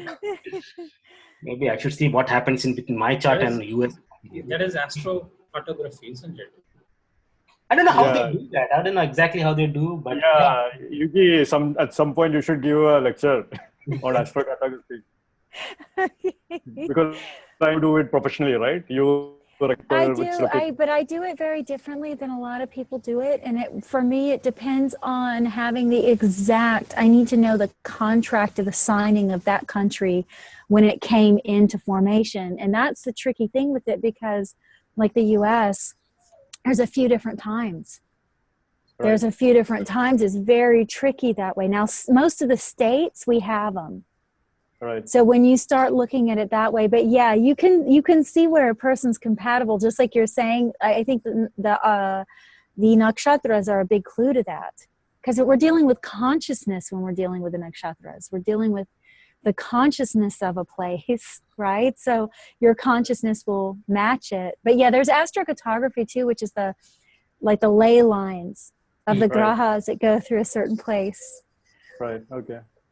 I was thinking we should put the India's independence chart. I don't know what other planets India has in Cancer. Do you think there are some other planets India has in Cancer? Or someone can check maybe. Saturn is third house, I think. That's what I think. Saturn is in? Third house. Saturn is in third house. What degree? Not sure. Yeah, nothing off my head. Maybe, yeah. Because I was thinking even when I said Tilak, I can't remember Tilak, but he died on 1st of August.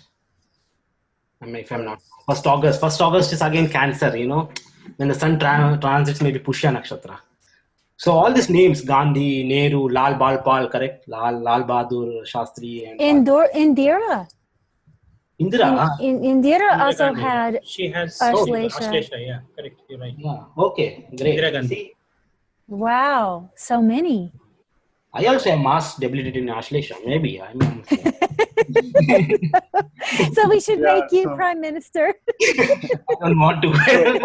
but that's a good. I think I've come across a chart where a native had something in Ashlesha, and their parents was either a grandfather or someone was involved with the fighting. Maybe Was a Rahu freedom or struggle. something in Ashlesha. Something in Ashlesha. I don't remember. Yeah. Freedom fighter theme was there. Right. Okay. Check maybe Rahu or Ketu, grandparents, correct? So who knows? Yeah, probably. Yeah. Ketu, yeah, exactly. Rahu Ketu in Ashlesha, Correct. freedom fighting. Freedom fighter. Maybe grandparents can be a freedom fighter. Anyway, yeah. So it's interesting to see how country and the freedom fighters have such common themes. Okay, this was about another festival was Mannanshala Ilium, which Sandeep was mentioning before. It's Mannanshala is a place in Kerala in Alappuzha district, and there is a festival called Mannanshala Ilium. Ilium is also a name for Ashlesha in Malayalam. And this festival is celebrated when the sun transits Tula Rashi or Libra and the moon is in Ashlesha. And the head priest is a Brahmin woman. Now, again, the story is again interesting to see its concepts of or to understand the qualities of Ashlesha. So that was like a fire which erupted in a forest. And because of this fire, the snakes were like badly wounded. So again, we see the concept of fire and injuring the snake, same as we saw in the case of Greek mythology. Dolaus used to burn the wound with fire to stop the regeneration power. And similarly, this forest fire was there in a forest, and the snake's body got burned. When many snakes got burned and wounded, some of them died, and some were alive with half burnt. And then they came to a Brahmin woman who treated these snakes with a very motherly affection, and she used to put ointment and put medicinal herbs for their burned skin. And then finally, the Nagraj was very happy with the king of the snakes. Was very happy with this woman, and he came and in the dream of this woman, I said that she's going to have 2 children, and he will be born as one of the child. So one was the male child, and other was another child, again male, but 5-hooded serpent. So she got 2 sons. One was a normal human male, and other was this 5-hooded serpent, who was the Nagraj himself. And they grew, and after a few years, it said that this 5-hooded elder brother disappeared somewhere for meditation. Like he said, he lived for some years, and then he said, okay, I'm going for meditation and going for spiritual life, and he left his mother. But before leaving, he asked his mother to do some rituals, and he said that these rituals has to be continued by the female members of his mother's family. So that was the story. But the concept, what all you see, again the fire, again the treatment, ointment, and she was applying ointment to the burned wound. So it's like somewhere these natives will be involved in medicines, as you said, pharmacy, making proper medicines, and like cancer we were talking about, chemotherapy. Again, so all those medical or healing nature of natives can be seen. Yeah, alchemy, pharmaceuticals, Yes. all those things. Right. Yes.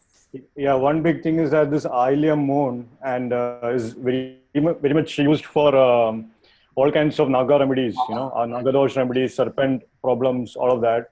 And one thing is that many, like all the Naga shrine Ilium festivals. Correct. So whenever sun is also, whenever this Nag Panchami time is happening, it's like you and stuff. And there are many kinds of rituals. There is one ritual where you put the egg do the around the aura thing, and then you put it in front of the snake shrine, and supposedly the egg disappears after after a couple of hours, or like by the next day or something like that. Mm-hmm. So that's one thing. And sometimes people also offer milk. And I was actually thinking maybe Ilium would be to actually, if you have Naga remedies or something, like say for a modern person in the modern day civilization, where they don't have any access to snake shrines or anything like that, probably like giving donation to snake shrines, or actually planting a tree down where snakes could actually be living. That would be like offering home to the snakes. So that is kind of a remedy for the natives, like if you have a history of family killing snakes or something like that. Especially sandalwood trees, because sandalwood trees will have a lot of snakes residing there this way. Right. Wood trees. Is Nag Champa a kind of sandalwood? Right. Do Yeah, you know get. if- Yeah, you actually get to buy Nag Champa incense sticks. So Oh, it's yeah. So it's like actual It's remedy got a also. flower, right? It's got a beautiful, like a really Yeah. scented flower. Is it a Right. kind? I'm wondering, is it a kind of sandalwood tree? If snakes often lived around sandalwood, I'm very curious if there's Because a. that's a remedy also for Rahu, sandalwood, burning sandalwood, Mhm. and they Yes. believe that a lot of serpents live at the bottom of sandalwood trees. That's true. Interesting. And again with this I'm story, wondering, do they have a sense of smell, the serpents, or they only go by the Yeah. vibrations of their ears? No, they smell through their tongue. I think. tongue. They're The actually fangs, smelling. the fangs. Yeah, fang. No, the tongue. The Tongue. tongue. Their which little is, tongue comes out. Actually, and they it, said that I it remember smells or senses something. in 1996 there used to be serial in India that Yashpal used to come. What was that? Turning Point. You remember Dr. Pai? Yeah. Turning Point. Right. Yeah, Right. yeah. Right. So Right. there was this question: how does snake? I still remember it. It's like 21 years back. How does snake sense those? So suppose he shows Yashpal, I think the Professor Yashpal. He used to Right. he used to answer all the questions of whatever people ask. So if a rat goes, say now the snake wants to catch the rat goes in his two legs. So it will, when it goes, it will leave its trails there. And the snake, what it will do, because of his bifork tongue, it will sense. And it doesn't know where to go. But suppose if it goes deviate from the path, then it comes to know from the tongue that the intensity has been lowered of that trails. So it will It turn back. smells through tasting, I think. Tasting, yeah. It's tasting something Tasting. instead of. Then it will turn back, and it will turn back, and it will try to do more. If it goes more, then you have been offset. Then again, it will try to come back Wow. to the position. So it will try to maintain to see where that intensity is the same. If it is lowered or higher, then it will make adjustment and follow the trail and catch the rat. So that's how it used to do. That also sounds like sensing vibration too. It's like Yeah. vibration and taste, maybe. Yeah. It's fascinating. Yeah. It's actually funny you say that. Actually, Google says snakes do use their tongues to smell. But the other thing what you said was that the vibration thing, because apparently the Vastu guy with whom I talked with, he was saying that there was this certain house. It used to carry vibration of purity because the Brahmins were doing rituals and stuff. But at that time when the descendants died on, sometimes snakes would come into the house because of its initial purity, because they could sense the energy. But then because they weren't carrying forward the rituals, the energetic purity would diminish. And because of which the snake would actually get stuck in the home, because they couldn't leave because it was energetically impure. So they wouldn't, it's like a magnetic field stopping them, something along those. So apparently there are many snake stories with, for sure, with the whole stuff down in Kerala. So, that's so interesting. Kerala, Southwest, Rahu. Yeah, exactly. Rahu, probably. Yeah, there's a lot history also, like of Parshuram planting Naga shrines and stuff like that. For the herbal remedies, great herbs, very. Parshuram and Venus. Parshuram is Venus, Rahu's guru. Right. So yeah, it's very interesting. So it was snakes to have a vibrational sense. So there is something deeper there. Probably snakes should be the. Ashlesha natives have sense of hearing or something, perceptions of can sense similar like. I would say. Vibrations. Yeah, I would say. Actually, one big thing I would say is that the way an Ashlesha native should study astrology will be completely different from how any other normal human being would study astrology. Mm-hmm. Because then they will have to feel the vibe chart. This is like 100%. Almost everybody I talked with, they'll have to sit with the chart, they'll have to feel the vibrations in the chart, and then they can explain everything. They can give you profound insights. So definitely it's like the psychic abilities are so in tune, so to the point where they can sense the vibration. So like how else can they actually predict what someone is going through as soon as you enter into a room? See, the problem is, again, they are connecting with Ashlesha plus Shravana plus Dhanishta. Everything is coming into play at the same Right. Yeah, that's a deeper research topic for sure. I mean, everything makes sense. It seems to make sense. And so we can do another PhD, man, on maybe. I think we are doing a PhD on Ashlesha already. The depth we are going into. We need 27 more PhDs. Dr. Pal, like 27 doctors. 27 doctor, right? PhDs, etc. is in your name. So you'll be like 27 Dr. Pi or something.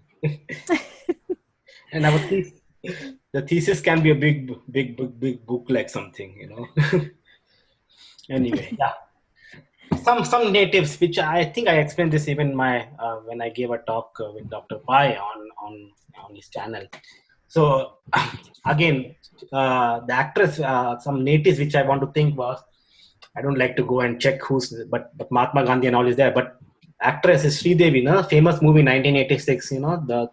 She acted for the Nagin movie, and I was checking, like, she has done for Nagin movie what she has with relation to snakes and something in relation to Ashlesha. And to my surprise, I found that she has her ascendant is in Ashlesha, 20-degree Cancer.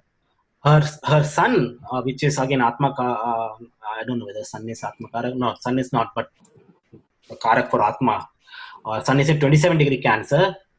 And also maybe Venus is 22nd degree of Cancer. So sun is 27 degree, Venus is 22nd degree, and Venus is for movies, film, entertainment industry, and all those. So sun, Venus, ascendant, all in Ashlesha, highly Ashlesha. So probably she got success because of making. I think she's even well known, correct? Like, I still remember seeing that movie, and it was like the Amrish Puri's role.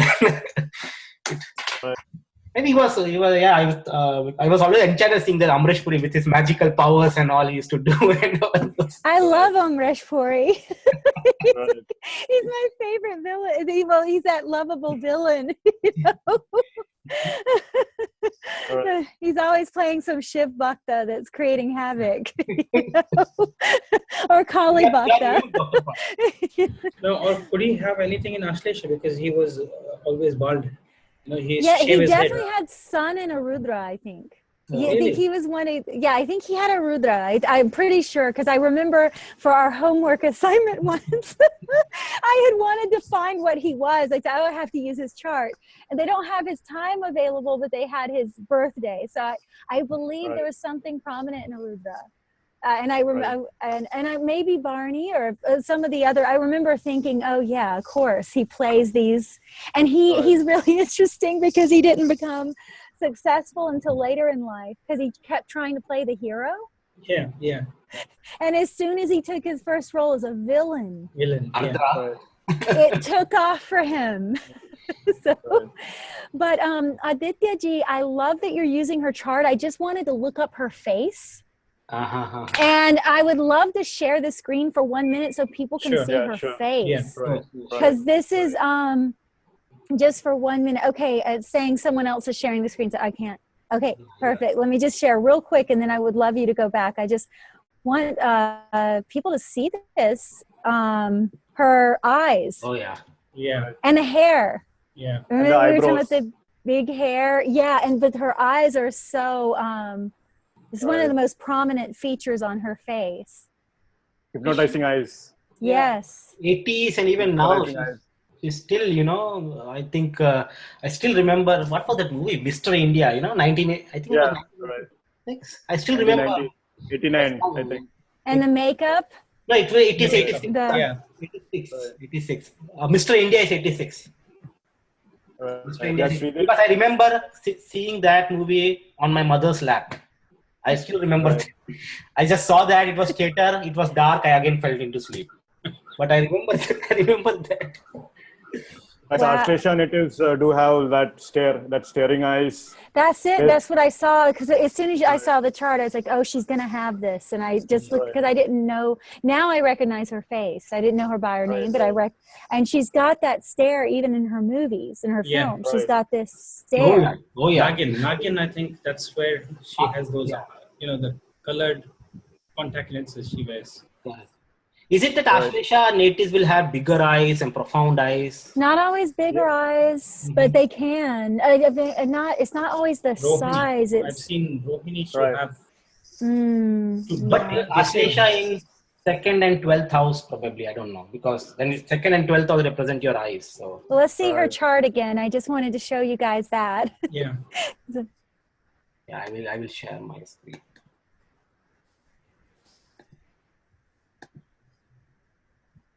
Yeah. The sun is also again a karak of light, correct? So eyes. Yeah, Mercury in second house, Nakshatra Lord. There Second we house, go. so eyes. Purva Falguni. Yeah, Purva Falguni also. So acting eyes, Oh, and Venus in Ashlesha alone is going to accentuate, Right. Wow, yeah. So there's a nakshatra between Mercury and Nakshatra Lord level. Right. Yeah. Venus and Mercury, you have sun. And you see her Saturn is in Dhanishta, Jupiter is in Revati. Right. She's got For a sure. Mahapurush yoga with that Jupiter, Saturn. Revati, that too, the exaltation point of Venus. Yeah, Right. exactly. Where the Oh, Venus yes. That's important. Right. Oh, Yeah, wow. Yeah, this is clearly a very... Also, Saturn is asking Jupiter also. So it's more prominent. So she's bound to dance for sure. Mercury is in Purva Falguni. Mercury is in Purva Falguni. Again, actors, Purva Falguni. Right. And she acted even during film, like a baby artist. She was even baby artist, 1960. Lord of the 10th and the 3rd. She's got all the basic, just the foundational things that a lot of performers. Yeah. Wow, that's a great chart, Adityaji. Yeah. This is interesting. The next interesting was, who was Nagin in the previous version of Sridevi? It was Vaijanti Mala. The famous movie, Nagin movie, 1954. I think I've seen that one. This is old, very old movie. You've seen it? I haven't seen it, but Yuji has seen it. She has seen it? I've seen a lot of those. Let me look her face up. Vaijanti Mala. Vaijanti Mala, great actress. Great actress. Right. Great actress, right. Yeah. So again, she also is born on August 13 when the sun is in Ashlesha. Interesting. And she was also Nagin movie, Beautiful. Oh, she's beautiful. Vaijanti. Yeah. Do you have her face? I'm going to pull her up right now for people. I'm even thinking of Madhubala, who didn't have Ashlesha, but the Hasta Nakshatra. She had very prominent Hasta Nakshatra. And it's the same lords, Moon, Mercury. Right. So, and she was known as like the Marilyn Monroe of Bollywood for a while. People used to have big black and white photos, they used to frame Madhubala's photo. I'm going to share the screen, Aditya Ji, so Yeah. everyone can see this beautiful woman. Dr. Pai is saying something? No, I was wondering what would Nargis have? Nargis, okay. I think one I've day seen her chart. She's Ashwini or Shatabishak. Ashwini or Shatabishak. Her moon. She had Kritika. I remember she had Kritika. And I've seen Nargis because I was very interested in her relationship with Raj Kapoor at one point, just figuring out what that, because that was such a kind of tragic link, I feel, in some way. So I looked at that, but I believe she had Kritika moon. It was moon and Kritika, and then she had... And what in Shatabishak? It was Shatabishak or Ashwini. I remember it was one of the horses. I remember by the animal. So I remember it was one of the horses, because I always read face shapes. Like I read people's face, and she has that more narrow, that kind of oval face. And I remember going, oh yeah, I haven't seen her chart in a while though, but I do remember the Kritika, that for sure. Oh, you have her image? Yes, I'm ready. Yeah. I have to. You have to stop sharing, and then I can share. I will discuss one point because just to mention, Yes, sun please. sun is Amatya Karaka for her, not career again, which is in Ashlesha. The sun is in Amatya Amatya Karaka. Karaka and is in Ashlesha. That's a good point. Yeah. So yeah, you can show Vaijanti. She has a really very big eyes too. I saw her one of her image. And also the stare. Yeah. So here's more images of her if everyone can see them. Oh yeah. And she's beautiful. And here's that stare again. You see the this? The fourth image. Yeah. Right. Yeah, definitely. Oh my God, this is so her Madhumati movie, man. That was famous. Madhumati, the song. Right. Right. Dilip Kumar. Was her most popular movie The Guide? With the It was, yeah, of course. But I like her most of her movie. I don't know. Did she Yeah, have she's beautiful. Look at these eyes. Yeah, her eyes are so prominent. I'm supposed to be born some 50 years before, maybe. Right. Yeah. Yeah, even when she's old, you can still see that eyes, Yeah, that was one and she's still emphasizing them. Yeah. Right. She was into classical dance and all too. I don't know what planets we could go back and see. Dance I've seen with Ashlesha, I think because of the opposing of Danishta. Danishta I've seen with dance a lot. Yeah. But Moon dance, too, what planets Moon. will contribute, for dancing, movement of body, hands. Exactly, Moon. I see Moon a lot. But also Mars is debilitated here, so more physical energy. So they'll have to if you're women and you're in India, the only way to do that through dance. So they'll have to trying to dance it out, dance their anger out. Dance it out. Right. I think you just hit the remedy for every woman. We just need to dance it out.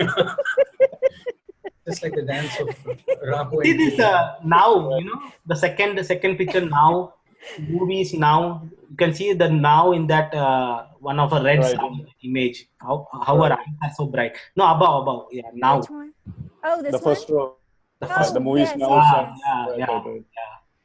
Yeah. Oh, she's got such compassionate eyes, though, too. But yeah, you can see the Naga. Wow. Yeah. Look at this. She's like a mystical being. Yeah. She doesn't even look human in a way. Look at that. Yeah. She's beautiful. She's graceful. All right. Tarpas, Ashlesha. See, Ashlesha is not bad. See, it gives its own beauty. Every nakshatra, its own charm, its own beauty. Yes. Yes. And Aditya wow, is very Dr. proud. Arjun Paji about the... Yeah. I have some hopes. No, these are great charts. These are wonderful. I'm going to stop sharing now so you can share more. I just allowing people to associate their minds with the facial features because it becomes really handy for rectification of birth time. Right. Yeah, if someone's between two lagnas, she clearly doesn't look Pusha. She doesn't look like a ram. She doesn't look like a goat. You can look at the face shape. Pusha's very, different. She's more cat-like. Cat, snake. Even Marilyn Monroe, before she got her face altered a little bit with surgery, but she almost had the face of a cobra, her nose area, everything, it was kind of rounded and smooth, and then her eyes. Same thing. You can almost see the animal nature at work in a person because we're all we're nature. Yeah. And in the womb, we go through all the different forms. Right. Here I don't know the timing. Okay, so I have just the time. Right. Wait, her moon is in Ardra or is it Mrigashira? 10 degrees. Yeah, that's not clear. I think moon is in 10 degrees, so could be more prominently Ardra. More probably Ardra, yeah. It's going to change based on her time of birth.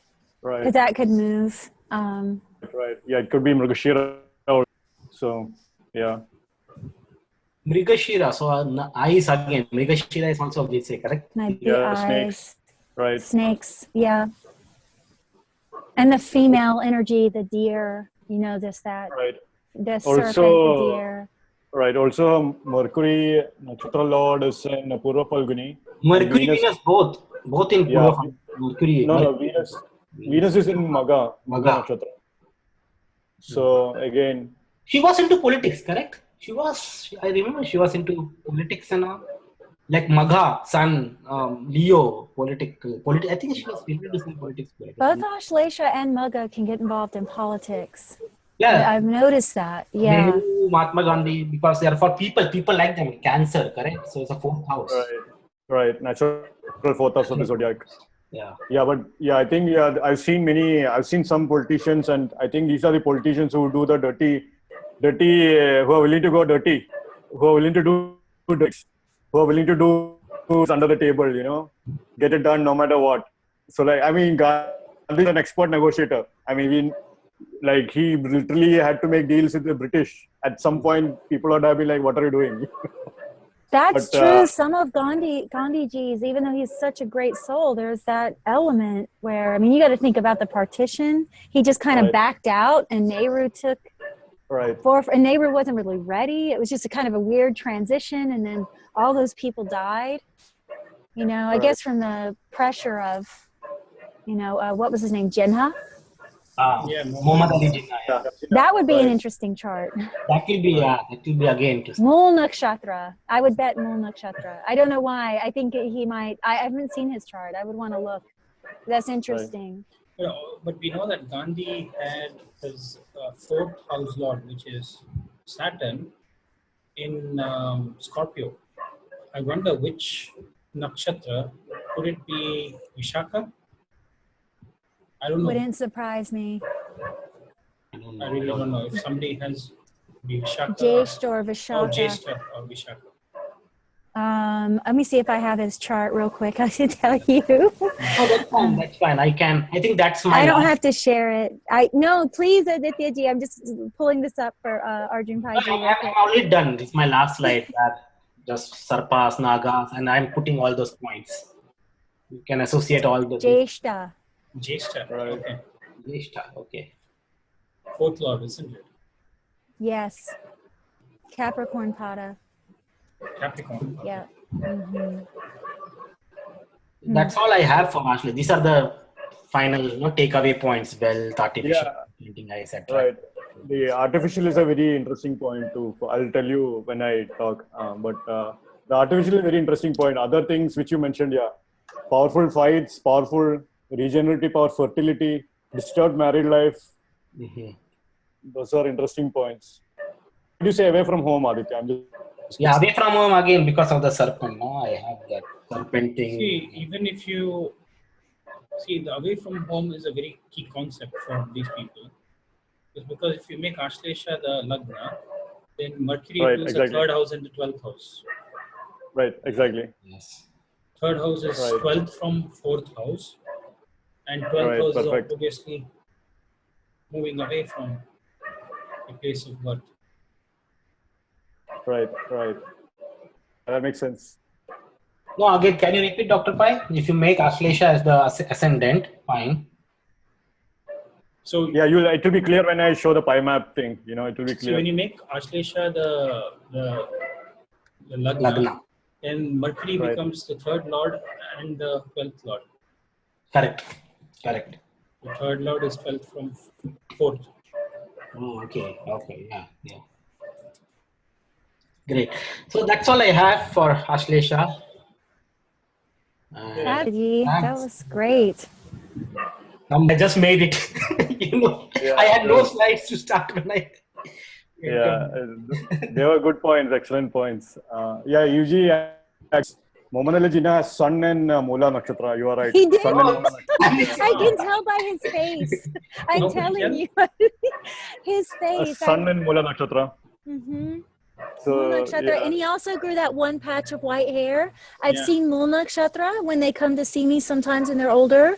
They'll have one patch, like a one streak of white hair. I don't know why. I've just written it down. Ketu, correct?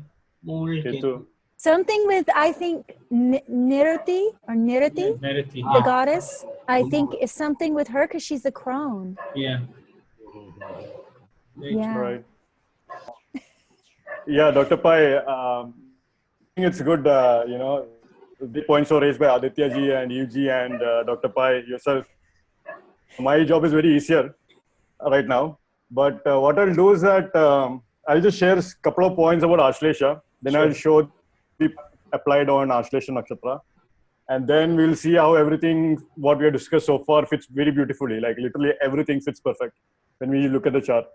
So my first couple of points is that Ashlesha Nakshatra is actually called the clinging star. So they love to, they hug everyone tightly. They are very tight huggers. Actually, they are, when they hug others, it's healing for other people. You know, that's how they feel. They hug. She has something. Yeah, see, I'll tell you a bigger point. I'll hit her exactly, but I'll hit her after some time. But hit her point, that is. But then the big thing is that Ashlesha people, they hug, and actually they one thing exactly you said about Mata Mridandamayi. I'll tell you one. When I describe the pie map, it's amazing how things. And these people hug. They like to cuddle.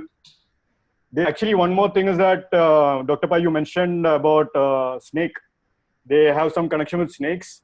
So it's also indicative of leather. So they wear leather items a lot more. The other people who wear leather boots heavily. And if you think about it, it makes sense because Mars debilitated. So you need the leather boots, if you are out there attacking, stuff like that. Many times I've seen sailors also, because Cancer, watery sign, Mars is debilitated.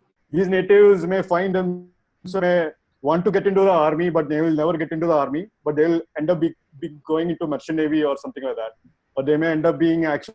If there is a good Mars involved and all other planets are supporting, then they could get into army. But concept of fights. Right, concept of what fights. What about assassins? Now that you just yeah, said definitely. that, do you think Yeah, assassins? Vishnu, definitely. Vishnu, oh yeah, assassins, of course. Right. Yeah. Assassins. Wow. So, and these natives, debilitated Mars is a very interesting point. That Mars debilitated is actually supposed to be good in Kali Yuga. That's at least the way I look at it. Is it all debilitated planets are supposed to be good in Kali Yuga, or just specifically Mars debilitated? All of them. I would say all of them. Because what you think of as exalted qualities are like, are kind of looked down upon in this day and age. So in that sense that these people are really practical. So one thing I've seen with debilitated Mars, they are with explosives. Many times their homes catch fire, but there is a lot of land. You can tell. Their family has some land stories for sure. They'll say their grandmother was into, fought for some land or something like that. Those kind of land stories in their families. Other thing is that fire and stuff like that. With Mars debilitated, one thing I've seen very prominently is martial arts. I think UG, you mentioned that early on before. Yes, martial arts, Hasta and Ashlesha. Yeah, right. And with martial arts, one interesting thing is that there is deeper martial arts, or what the martial arts is actually based on the connective tissues entirely. So the natives, like, who'd be looking very ordinary, but then when they are like striking, they'll be immensely powerful. It's like an external martial artist is someone who is using only the power of their muscle to hit. But an internal martial artist literally have their entire body connected. So it's like their entire body is hitting. So the power is amplified 100 times because it's the entire muscle acting on one point. So they're reinforcing it with the chi too. Yeah, right, exactly. And when they do it with chi, it's amazing.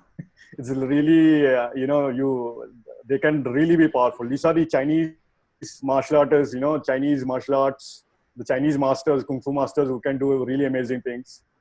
And that's the entire thing which you said about kapha tissue, as how wrist is having the Ashlesha Nakshatra. And apparently in martial arts school, the group that martial arts people, they believe that the energy comes out purely from the wrists. So they wouldn't, but instead they would use the wrists to hit. Because the energy is purer here, so it's more lethal here. I wonder about all the junction points. Definitely. And like all the junctions. Right. And grappling arts, they are wrestlers, natural wrestlers. They love to fight. They'll fight for sure. And many times they'll have some karma with siblings. Now, I think, let me see. Yeah, one thing is that Nagas is like dragons, modern day dragons. So like one thing I'll ask in Ashlesha natives is that if you watch Game of Thrones, the TV series, do you like the character who plays Mother of Dragons a lot more? And they'll almost, if they watch Game of Thrones, they'll be like, yeah, 100%. And I was actually looking at her chart. She's the blonde one, right? Yeah, exactly, She's the blonde one. All right, the blonde one. But the thing is that her birth time is in Non. So her moon can either be in Pusha or in Ashlesha. So Oh, it's Ashlesha. She looks Ashlesha. Exactly. And she has, so she was mother of dragons. So moon in Ashlesha. Literally moon in Ashlesha, you know. Nagas are dragons. So that is one big thing I've seen. Many stories, dragons, you know, they have this dragon kind of energy. And you can see this Mars debilitated effect there, you know, with fire, explosive, dragon fire. And the speech can be like dragon's fire. That's another thing, which you clearly mentioned about powerful speech. These are the natives whose speech is weapons, really. So they need to be in that for sure. You also beautifully mentioned before how they walk into a room and they can sense what everyone's going through immediately. So they are immediately aware of the dangers. And and they can actually, so many times I tell them they should actually be developing on their intuition a lot more and follow their intuition, because you know, they literally are powerful. So sometimes when they have malefics, they get confused. Why am I feeling this? What's wrong with me? You know, things like that. And another thing is that these natives become healers because they themselves went through suffering and they don't want another to suffer. So many times these are the natives who go through a disease and they end up becoming the healer of that particular disease themselves. I've seen that with a good friend of mine. And these natives may have incredible dreams and stuff. These natives are higher prone to paralysis and stuff, sleep paralysis, I would say. But because of their intense sleep disturbance and stuff, as I think one of you mentioned about how sleep is disturbed for Ashlesha natives, or they sleep half open. Dr. Arjun Paiji. Yeah, I think that's a really good point. Right. With Lakshmana, right? Because Lakshmana, you were saying he stayed up for Ram to protect Ram. Protect Ram. And also I mentioned about their eyes not being closed completely. All right. When they sleep, you see them when they sleep. They will have eyes little bit open.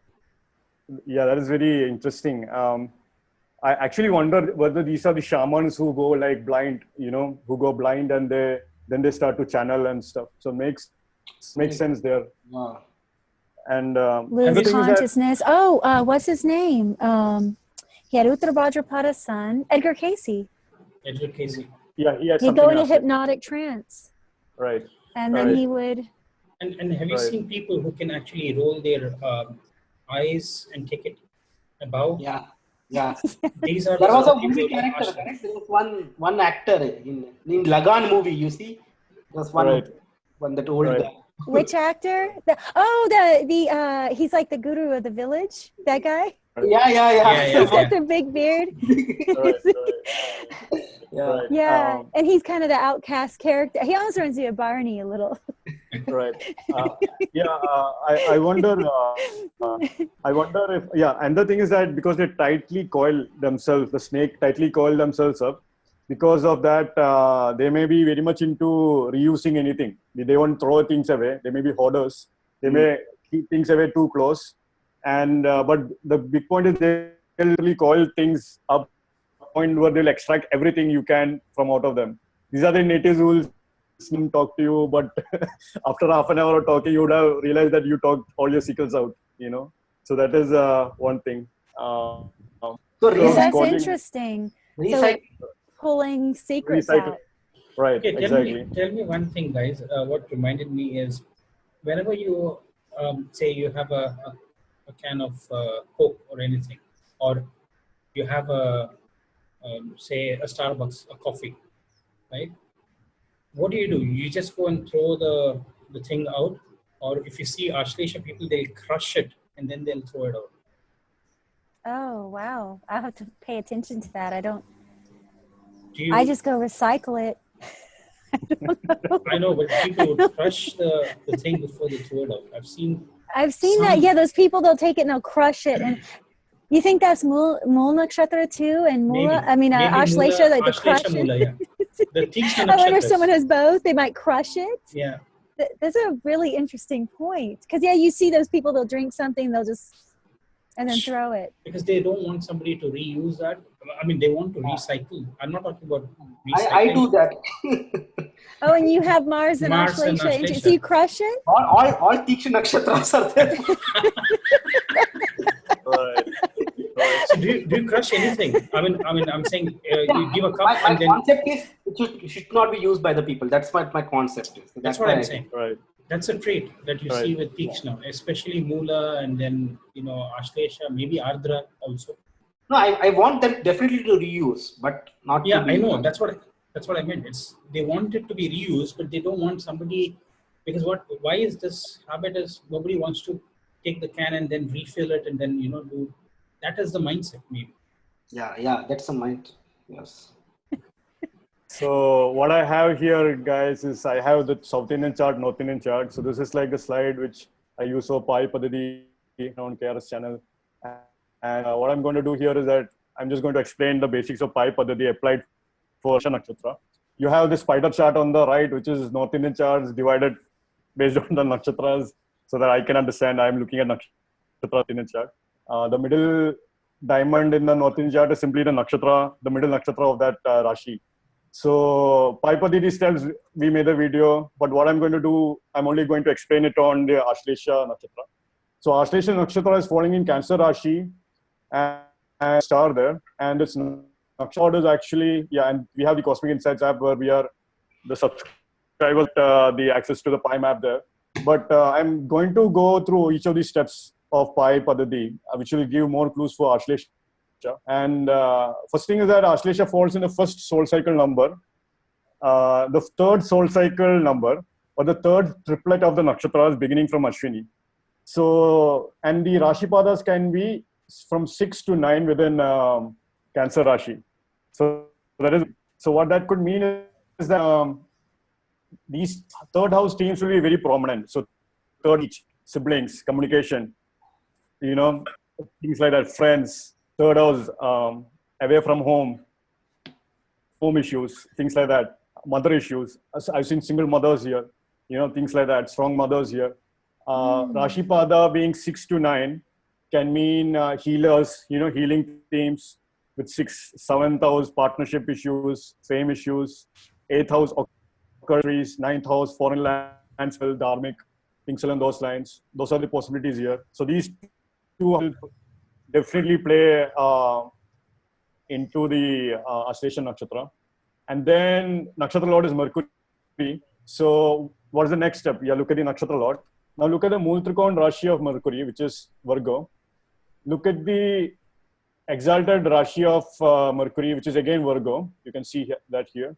And then look at its debilitated Rashi, Pisces. And then finally look at houses where these Rashis fall into. So Multrikon exalted debilitated is falling in 3 and 9 houses, basically. 3 houses, man. Third houses. Yeah, because third house team is very Ashlesha communicative. They literally can stare. They literally communicate with their eyes. Literally because Ashlesha is in the face. It's the phase that will activate the third house. Think about the third house involvement, though, of the art of persuasion. You get the arts, you get music, you get writing. Gandhi used to write his speeches, and he wasn't good at giving them at first, but when he started, he's really influential with his words. I think Aurobindo too, correct me if I'm wrong, but he had a newsletter. And it was a political one, and it was very influential. And Also for own houses. Own houses will be in third and 12th. Right. Yeah, 3rd and 12th. That's the next step actually. So next step is to look at 3rd Lord and 12th Lordship of Mercury, which is Nakshatra Lord. If you connect all these, you connect the 3-9 axis, you connect the 3rd houses and 12th houses, literally we get everything what we do for. Combine that with the natural zodiac teams. Why do snakes come into Ashlesha native's house? Ashlesha is falling in the natural 4th house of the zodiac. So literally Ashlesha snake coming into home, that is one way. Why do they have mother issues? Why do they fight with their mother? Because again, natural 4th house of the zodiac is Cancer. That's where they have Ashlesha. Why do they have to talk a lot with their mother? Why do they have communication issues with their mother? Because Santipji, can I interrupt you? One quick question. When you've given readings to people with Ashlesha, have you seen either a really strong attachment to the mother or a bad? Have you seen both? I've seen both. Actually, what I've seen is that they become so at their mother, and sometimes third house is activated, so communication with the mother will definitely happen. But then Mercury is debilitated in 9th house. So when these natives go to foreign land, suddenly they find themselves at a loss. So then it's as if that Mars is actuated. So they tend to become less practical in 9th house. They become more isolated in foreign lands. Why isolated? Because it's falling in natural 12th house of the zodiac, which is Pisces. So I've seen that happen. And mother suffers sometimes. Do you see that? Yes, mother suffers. The 12th house axis too. Like Marilyn Monroe's mother, she was a bit had to go into asylums and. Yeah, but she went to her aunt's place, right? She went to the home of her aunt, which is 6th house. Yes, powerful. Wow. Yes. And now 12th house team, she couldn't sleep. 12th house is sleep. So she was literally, things. And 12th house again, bed, sensuality, sexuality. 12th house is occult, mysteries. Beautiful. Yes. So literally, and even dance too. 12th house is feet, so you can dance. Why is the dance classical though? Look at Mercury is debilitated in 9th house. So these natives would really feel. So these three houses, third house, and will feel a dynamic balance. So it's also these natives will feel the debilitated effect of 9th house of Mercury. They'll feel a lot of Mercury with the 3rd house. They'll be like master communicators, master diplomats. They know that already. But what they'll feel is that I have this void happening in my 9th house. So I need to go to foreign land. I need to fill up my void. So how does this manifest? Sometimes it manifests as communication issues with their father, religion problems with, which is 9th house, again, like religious problems, and foreign lands, 9th house again, book learning. They go to universities and then they have issues. So when they are forced to give a talk, they just get stuck. It's like the clinging nature is stuck. And then these natives are natural diplomats for their families for sure. Why? Because Mercury is the 3rd lord and it's falling in the natural 4th house of the zodiac. So they end up being the mid-person between their siblings and their families and stuff like that. And why do they have strong? Again, 12th house is connected here also in natural zodiac as well. The void is happening in the 9th house, and then falling in the 12th house of the zodiac, which is Pisces. And then, so they'll naturally feel this inclination to fill their occult with occult information, with hidden knowledge, things like that. And they'll do this in a very private setting. And so this is very interesting. So because they have this dynamic balance happening here, these houses, 3rd house, 12th house, 9th house, will be connected in this balance. And I've seen this literally happen. The native may have some kind of issue, and then on top of this, you add the layer of the invisible influence of Mars. So here I have Mars is exalted here. Mars is having its Mool Trikona in its 10th house. So literally these natives, they may be famous for their fights because Mars is, Mool Trikona in 10th house. And say they were fighting with their partners. Which is Mars exalted house. So again, the same dynamic balance axis will happen between these three houses. The same way explaining it for Mercury. But for Mercury's case, there is only 2 houses involved, 3, 9, and it is connected with the 12th house. But in Mars' case, it is involving, first house, 7th house, and 10th house. So suppose they have too much energy going on in the partnership house, which is 7th house. Suppose they are arguing a lot. All they need to do is to focus on their career. Then the energy of argument will divert itself career. So then focus on something to fight for, to achieve or something like that. And then suddenly they'll find things balancing out. I've seen that happen. Or say do yoga, be involved in yoga. So activate your more. So Mars is debilitated here, so they may not take care of themselves. So all of that. So that is another issue. So they may feel like confidence issues because of that, out of which they may fight. But then as soon as they enter into a relationship, they'll find that, okay, they are fine. That is another thing because Mars is activated. But then suppose they're fighting more, they feel confused more. Then all they need to do is get involved, activate the Mars Mool Trikona in 10th house. And I've literally seen this play out. So again, vehicles and all of that. So vehicle engineering. Yeah, and the thing with Ashlesha is that I've seen hackers with this chart. Hackers. Oh, yes. Yeah. Oh, yes. Yeah, these people are technologically they'll get to the roots. snakes are like, they'll get to the roots. They can hack. They want the deep secrets of the network, the technology, So then Danishta's common too, believe it or not, for hackers. It's really common. It's really common. So and now I'm realizing that Ashlesha, Danishta axis there. Interesting. Right.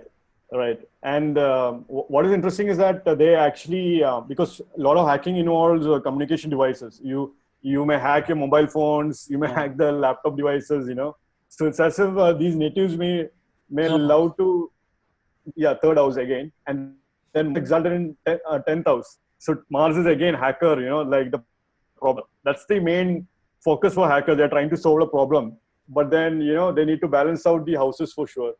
And because of and the big cases, big chart example is the guy who acted in this recent hacker TV series. I forgot the Rami. That's my goodness! I know which one the robot, Mr. Robot. Yeah, Mr. Robot, Mr. Robot, right? So this guy has Rahu in Ashlesha. The actor, main character. Does he have Pushya Moon or Kritika Moon? Do you remember? No, I think yes, something in Leo, but his moon was in Leo, and his Rahu was in 12th house from his moon. So I've seen his chart before. I just can't remember it. Right. Yeah. Okay. Right. That guy his name is Rami something. He won awards for the Mr. Robot TV series, and he was a hacker. And his Rahu is in Ashlesha, and as soon as he got into a hacker role, immediately he won awards. Rahu everything. It's like literally you could see that, and that was very interesting.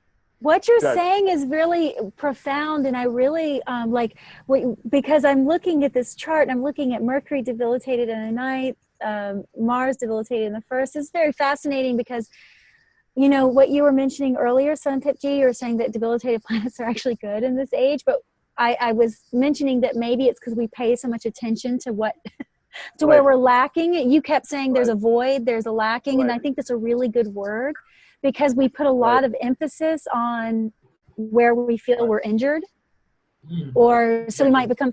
But one thing I'm noticing is that ninth house looking for kinks or lies in someone's moral code, looking for exposing people's character. Why is that happening? Because 12th house is connected again here. Because 12th yes, house the whole thing. You can see that an Ashlesha person might be very interested in exposing other people's vulnerabilities. Right, exactly. That's really interesting.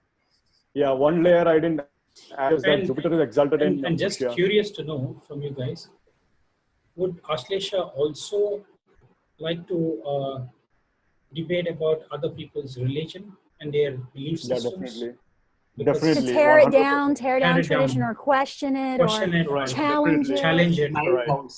Because ninth house, right? Yeah, these natives will naturally debate with their gurus. They'll feel as if I know more than my gurus, and they actually talk. They'll be like, okay, I talk, but guru doesn't feel as if the guru knows more than me. Like Mercury challenging the guru. Jupiter. But that's a good trait sometimes, because discernment is protection. In this age, this dark age, there's a lot of people that can talk, and very few have gone down to the bottom of the ocean and discovered the treasure. So you have to be really careful with some of these people. So actually, I think Ashlesha could be, like, if we have Ashlesha friends, their kind of sarcasm and their willingness to go against authority and their willingness to actually point these things out might be a positive thing. Right. Yeah, I agree with you. Aditya seems to be amused with all this talk. Yeah, but Aditya is our science experiment for Ashlesha. He's a guinea pig for us today. Remember I told you about Aditya, exactly. You remember I talked about Mada Mardanda Mai, right? The hugging saint. Now see this chart. Ashlesha is all about hugging, cuddling. Correct. Saint is 9th house debilitated. 9th house, it's the hugging saint. And what I've seen is that I've seen natives' lives literally when they hug their guru, when they hug any guru or enlightened master for that matter, immediately their lives experience drastic change. They'll be like, for 2 days, 2 weeks, I was in a trance, everything changed. I went through this energetic transformation. So tomorrow I should go and hug my advisor and all, okay? Yeah, I mean, actually, see, there are many variations for this. And one gentleman whose chart I read, he went to this hugging saint, and he was trying to negotiate a contract with the Navy, and nothing happened. He was trying to negotiate Mars debilitated in Cancer, Navy. So like, nothing happened. But then he visited the hugging saint, and his life changed. Visited the hugging saint. The Amma attended Shiva Puja, and that's is a good planet also, good remedy for this Ashlesha position. Shiva, chanting Shiva mantras, Om Namah Shivaya, all of that. But then, his life changed after that. His contract worked out. See, that's again, literally, it was this thing playing out, this axis playing out. And the thing was that, I'm coming to hug you then. You're teaching me, correct? So, life and actually hugged the famous guru and their famous satsang guru in Europe, and then that native life also changed drastically. I am hearing the same themes again, hearing the same thing. So to the point where but I'm saying that even if I'm actually curious, if they hug their fathers, do you think that they will be activating this void? They'll be filling up their void. When you said this, Santipji, when you were talking earlier, I was actually thinking of how many Ashlesha males I know that have a disrupted relationship with their father. Okay. Many. I've seen. You're saying hugging and all, but the thing is, I have like that relation was not there. Now, to do that, how can you do it? Exactly. Yes. I know a man that I'm thinking of off the top of my head now that his father was so severe that you couldn't just. So, see, here's a bigger thing. Like, if you reach a point where you can hug your father or 9th house teams, then literally your karma has become solved. This axis will be harmonized, So say if you, and see, another thing is that in India, you have the practice of touching the feet of your father to ask for blessings. And you can see that here again, so even Pisces is the natural 12th house of the zodiac. And you have 9th house falling there. So it's like feet of your father. Correct. So then even if you were to say hug your father, or even if you were to touch the feet of your father, I'm curious if that would actually work out as a remedy. Wow. Because beautiful. I think it works. Yeah. It should work. See, releasing resentment. Yeah, exactly. Releasing all those poisons. Right. Is bowing the head, which is a big thing with Ashlesha. Just keep bowing the head. Right. And I keep telling. Yeah. I was wondering if Gandhiji had difficult relationship with his father. I wonder. Dr. Arjun Paiji, sorry, Aditya Ji, did you have, because that story, you guys know that, right? The whole thing with his father passed away when he was having sex with his wife. Yeah. And then there was already a strain with his father was like, hard perfectionist type, I believe. A lawyer, his father's a lawyer too. And then he repented and he resented. And he's written it in his book, My Experiments with Truth. He says he went through a long phase where he was not able to come to terms with the whole episode about his father dying. 12th and 9th house. Yes. Right. 12th and 9th house. Also look at 3rd house. He literally about it to find calm. So these natives literally have to write or journal or things like that. So they will be active in the altered or multiple position of Mercury. And then, it's like, okay, they can calm their mind a lot. Even if they were just to write or even to teach to children, or, because Mercury is Karka for writing, Mercury is Karka for children, things of that nature. And even if that's why they end up becoming healers also. They begin by healing their friends. That's what will happen. Many times they'll begin with their friends as healing, and then you will go to others be activated, and then they'll become famous. That's going to happen. And they'll learn a lot, they'll teach a lot. But again, the suffering of Mars being debilitated in 1st house, that's again another in Ashlesha. So these natives really go through that thunderstorms which we had in the when Aditya went missing. So literally they go through those kind of themes. But actually, so, And Santachi, can I ask you real quick one question? So, first of all, I just have to say something. This is profound. I mean, it's basics, but some of the things you're saying, I don't think I've heard people illumine about Ashlesha at all. Like this thing with the hugging, the remedial hugging, the thing with the father, I've always noticed, but this helps me see it from because I'm seeing it in front of me as a design. Right. I'm just thinking, this is really, like, I immediately also thought of like people who also spot lies. Like you're talking about friends who might challenge gurus and things like that. Yeah. Right. Like, so that show Lie to Me? Yeah. There's a show about he's like a human lie detector. I don't know much about it, but I know that that's what it is. And he's like high level. He works for the government, and he spots lies by little detections in someone's movement of their face and the vibration of what they're saying, the way they hold their body language. And I'm thinking of Ashlesha being such a strong, like when it's mapped out here for me, I'm like, oh wow, they're going to see everything wrong with a person's foundation. Really, they're going to be able to see that. And so all the need for them to be very careful about how they exercise their insight. Right, definitely. It could be really harsh on someone.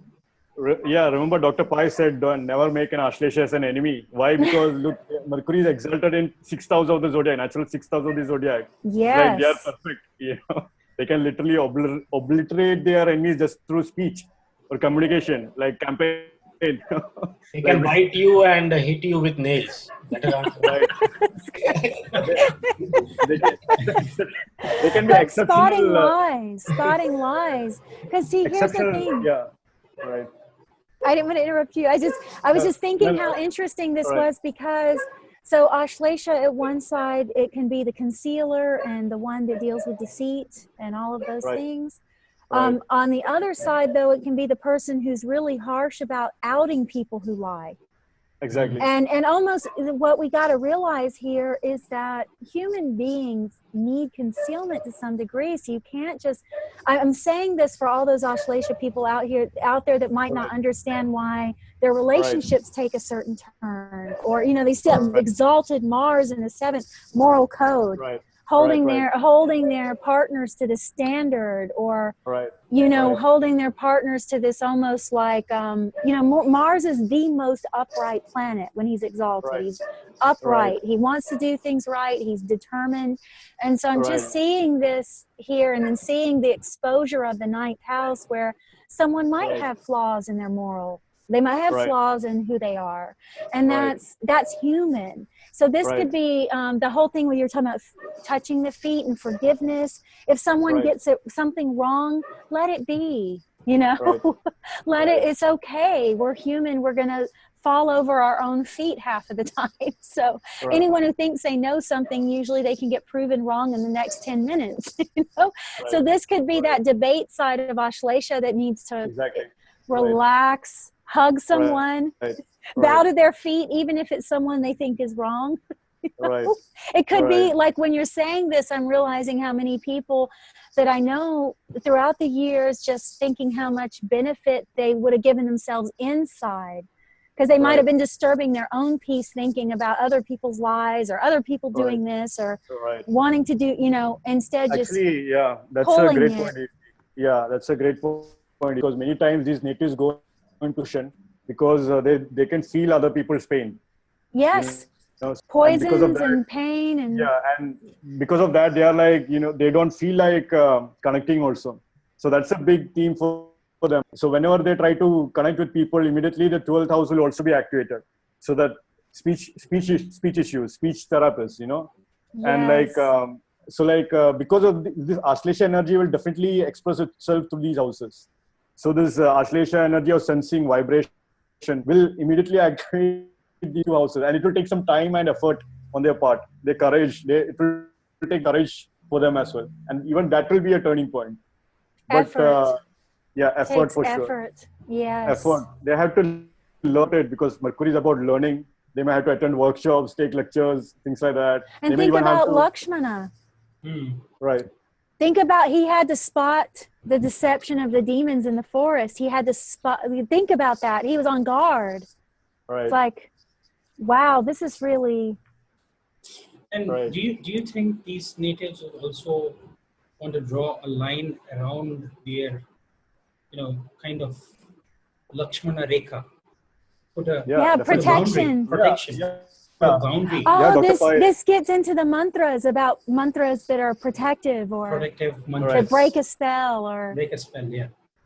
moving in clockwise motion or Yes. moving. That might be very powerful for Ashlesha people. Ashlesha people. Right. Definitely, mantras will imitate them, and then very the point of the speech itself, the Mercury. As long as they are activating the Mercury, or speech or mantra, the hidden speech, that is literally what mantra is. So like, can they do, because 12th house and connection with third house, if they do more mantra, that's why they feel immediately they'll feel energetic. Immediately, a lot of things will change. Why? Because when they are activating the Ashlesha, Mars first house debilitation is activated, so that void is being filled over time.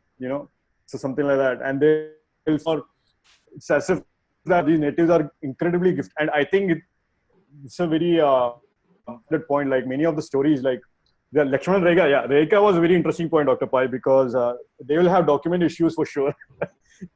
Imagine a native with Ashlesha and Mercury is retrograde. It's like super documentation issues. Traveling. I both have. I have both. Right. Traveling and documentation issues, especially when they are changing homes and stuff. Why do they stay in other people's homes? Because home away from home. So like 12th house from 4th house, which is third house. So they feel comfortable in friends' home. And many times I've seen these natives have a aggressive side to them where they want to not only do martial arts, that will also do racing cars and stuff. So they will be like actual truck drivers. They'll be actual truck drivers or race car drivers. So they'll get into the traveling aspect just because of that. Fearless? Do you think there's some fearless side? Exactly. Because Mars is debilitated. They don't know what actual fear is. Do you think they like, sports which thrills, like for bungee jumping or, skydiving or gliding? Yeah, Dr. Pai, that's another point which I didn't say. But anything that is involved with rope, anything with cord, Ashlesha natives will have some kind of theme. It's like, say Malefic is there, they'll have some problem with their belt when they wear something like that. Or then say they'll have some kind of cord connection. I've seen this happen many times. They'll say, yeah, I have a rope thing, or my grandfather plays with the whips and can hit any point in whips. Mercury, that can happen with Hasta also. So there is this interesting reflection of nakshatras happening with Moon Mercury and Mercury Moon nakshatras. So, but yeah, definitely Dr. Pai, bungee jumping, extreme thrilling, because Mars debilitated that they don't know what is. They're like. Well, Mars also rules. Look at the houses Mars rules for them too. Right. Well, at least a 10th house, like actions. Yeah. Like, exalted in that. Yeah. Also. Yeah. So Mars debilitated may also lower their energy also. So I don't know about sports, how much active they will be in sports. Right. But yeah, depends. Serpents have low energies, guys. Like serpents have, they have to build energy even to reproduce. Right. They're not like rabbits and rats and all those kind of things. Those things just breed. But serpents actually have to build up energy before they can reproduce. And they try to preserve their enemy. Even their poisons, a lot of their poisons are meant to just digest their food.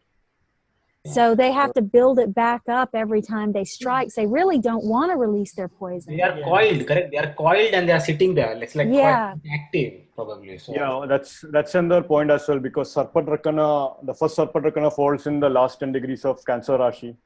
I think I could be wrong here, but Sarpadrakana falls in the Cancer Rashi, especially in Ashlesha Nakshatra. So these natives will naturally have Kundalini stirring. These natives will actually have energetic experiences that they are trying to make sense of. It may be like they began something, they do some mantras, immediately they enter into a different world, and it's as if they feel like, okay, they are losing themselves. This kind of things really happen with Ashlesha natives. So they need actually a lot of grounding, which is exalted Mercury in third house. They need to travel, short travel. They need to, study more, take their time with grounding for sure. And they need to actually study snakes. That's what I think. That's what I intuitively feel. They need to study snakes, follow the habit of snake. the best lessons from a snake, because they are definitely going to their life is going to snakes, snake teams for sure. All the teams that Dr. Pai said, jealousy issues, strong emotions, uncontrollable tears, all of that. Sibling rivalry. Cats too. Yeah. You think about cats; they're very territorial. Right. They sleep most of the day. All right. They coil up and sleep and purr most of the day, and then when they're out at night, they're just looking to kill something. Basically, that's what they do. So, but it's interesting how their cycle is very similar to a serpent's, and they even fight like that. They'll strike really fast. Like if you notice cats, they use their speed and agility. Also, in the hiss, cats hiss just like serpents. Exactly. Right. You're recording it. Yeah, so Dr. Pai, as I was talking, this Pai Padhati really gives deeper clues, and you can see it's like a final summary of the entire nakshatra in one way or the other. When you consider all the other invisible influences and all of that, then let me just conclude with one point. One thing is that you can see that moon, which is Rashi of Ashlesha Nakshatra, is actually debilitated in 5th house. So these natives will feel that void again in the 5th house. So when they begin to chant Devi mantras, moon mantras to like feminine forces, then they may actually begin to feel better as well, like mother goddesses. They'll feel that natural mother thing within them, so that and they may have past lifetime with the children, because Ketu is in 5th house, co-lord. Some kind Ketu connection can happen with children, but bigger thing that is that it's like they have that psychic connection with the mother, psychic connection with nature, mother even.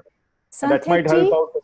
Yeah. May I ask one thing before you move on to a different point with that? Right. I'm thinking that the 5th house with the moon. I'm curious what you think about this, and all of you. I'm thinking of Lord Shiva in the form of Someshwara. Dr. Pai, what is your Somnath, I would say. Somnath, but also there's that in his mantras you'll hear the Someshwar. Someshwar. So I'm wondering about Somnath, or is there a location in India that may be? Gujarat. I'm wondering. Gujarat. Oh, is Somnath. it? Yeah. Is it actually in Gujarat? Okay. Somnath. It's a Jyotirling. Yeah. In the 5th house of children, I'm thinking. Yes. I just realized that. Makes sense. Makes sense. Okay, Sandeep, I didn't want to. As soon as you said mother goddess, and I was thinking of Lord Shiva in the form of the moon, is what, like that lunar form of Shiva. Right. So it's a great point to end my talk, Yuji and Dr. Pai, because Ashlesha is Naga, and Nagas are Vishnu is lying on a Naga, so Vishnu has control over Nagas. That's one thing. But then at the same time, Shiva literally has Nagas by his throat. So Shiva praying to Shivji and chanting Om Namah Shivaya or Namah Shivaya, simply that itself is a huge balance-bringing mantra. Connecting with Shivji, connecting with all the Jyotirlinga temples, going to all 12 of them if you can. I mean, that's it for an Ashlesha native. See, 9,000 pilgrimage. So when they make some real hardcore pilgrimage, especially when they are walking a lot in the pilgrimage, when Mercury is more activated there, you're walking a lot, taking a lot of traveling with friends, family probably, and then doing that pilgrimage will really help out. So, and would you believe those pilgrim sites would be very close to, say, an ocean or a river or something, because Pisces, right? Definitely. Yeah, definitely river for sure, because Cancer, Ashlesha is river. The rivers are like serpentine, right? And then you have the Pisces in ocean, and then definitely even close to a mountain as well. It will be interesting because 3-9 axis will be activated, so they'll find themselves going to 9th house, which is ocean of Pisces, but then there'll be like house also connection that happens. So it's not as if it will be perfectly ocean all the time. These natives may also go to mountains, and 3rd house teams will also be activated. That's my take on it. Yeah, but definitely ocean. And, great point about that, Dr. Pai. Yeah. Or the river for sure. Dr. Paiji, if you wouldn't mind, you had mentioned before an interesting remedy for people who may struggle with fertility, because Aditya Ji brought that forward so beautifully with Ashlesha that it does deal with something with fertility. And we're looking at the moon here, the 5th house, Mars exalted in the 7th, because that has a lot to do with fertility as well. The Saptamsha we look at, right? It's the 7th division. So I'm just seeing all these connections with fertility. And I remember you had mentioned in the past some potential remedies for fertility, or would you like to share? Yeah, can you remind me what? Yes, it's like the tomb of a saint, just based off of Pai Paddhati here. I would love you to reiterate that for women who may find themselves in that predicament. Yeah, see, it makes sense because what Santip mentioned, it's the Lord of the Rashi, where Ashlesha is, which is moon. It gets debilitated in the 5th house, right? So one of the remedies that what I've heard from people, from one of the astrologers, a Gujarati-based astrologer, is if such women who have problems with fertility and bearing children, they should visit a tomb of a specific saint in Gujarat. And he mentions that whoever which is where Somnath is too. Somnath is, Gujarat. So that area might be special for. Maybe. Very, very true. Maybe, yeah. So, because again, you see 12th house, Pisces is a natural 12th house, okay? And you see Mercury is debilitated there. And Mercury is in the 9th house from Ashlesha, right? So 9th house is about pilgrimages. And, it's connected to Pisces, which is a natural 12th house. And that's why we say the tomb of a saint. Right. So that could be a connection for, and this could be a remedy for many people who have fertility issues. Beautiful. But this would be a matter of research for us to see if it could be any tomb of a saint. Or is it this specific tomb of a saint which has been mentioned? And what I've heard from this astrologer is even people who were not able to bear children for 18 years, 15 years, 12 years, they visited the tomb and then they had a child. Wow. So this is a great. That's profound. Yeah, Dr. Pai, isn't Mercury related with leaves as well? Yeah. So do you think if they put leaves at the 9th house, some kind of bilwa leaf for Shivji, Shiva, Somnath, or? Wow, it makes sense. Definitely. Or like you were saying, Santipji, like the mother goddess too. They're inclined towards Shakti. I think that was beautiful what you said. Yeah. Because the moon is Gauri, Parvati for, like Ishta Devata, the moon, they consider that. So that's both. See, another remedy which during our discussions which came up was, a bilba infested water on the Shivling. That is a Chitra remedy, actually. The Chitra is about getting children. Beautiful children, yes. Wonderful children. Chitra gives you wonderful children. Wonderful, so bilba, splendid children, yeah. Splendid children. So bilba is a kind of a leaf, which you offer to Shiva, to the Shivling. So bilba infested water, if you can do abhishek of Shivling, I think that also is a great remedy for fertility related issues and bearing children, because it's activating again in the 4th house, isn't it? 3rd and 4th house, Chitra. Oh, and also from Ashlesha, Purva Falguni, from Ashlesha, Purva Falguni becomes an obstructive nakshatra. Exactly. So that makes a lot of sense because it's kind of bringing in the energy of the Shivling, or the embrace of the yoni and the Shivling, the fertility, the production of children, the reproductive fluid, and honoring that. Very true. So guys, that's a deep point. Yeah. I know this has been a very, very long session, but I think these are the sort of sessions when we get to understand the nakshatra much better. But I really want to thank you for joining me. I know I had to do this but I really thank all of you for the time that you've given, and I think it was a brilliant discussion. So thank you very much, guys. Thank you, Dr. Arjun Pai ji. Thank you, Aditya ji and Santip ji. Really thanks everyone. profound. Thanks. Thank you, everyone. Yeah. Okay. All of you. Really. Bye-bye. Yeah. Bye.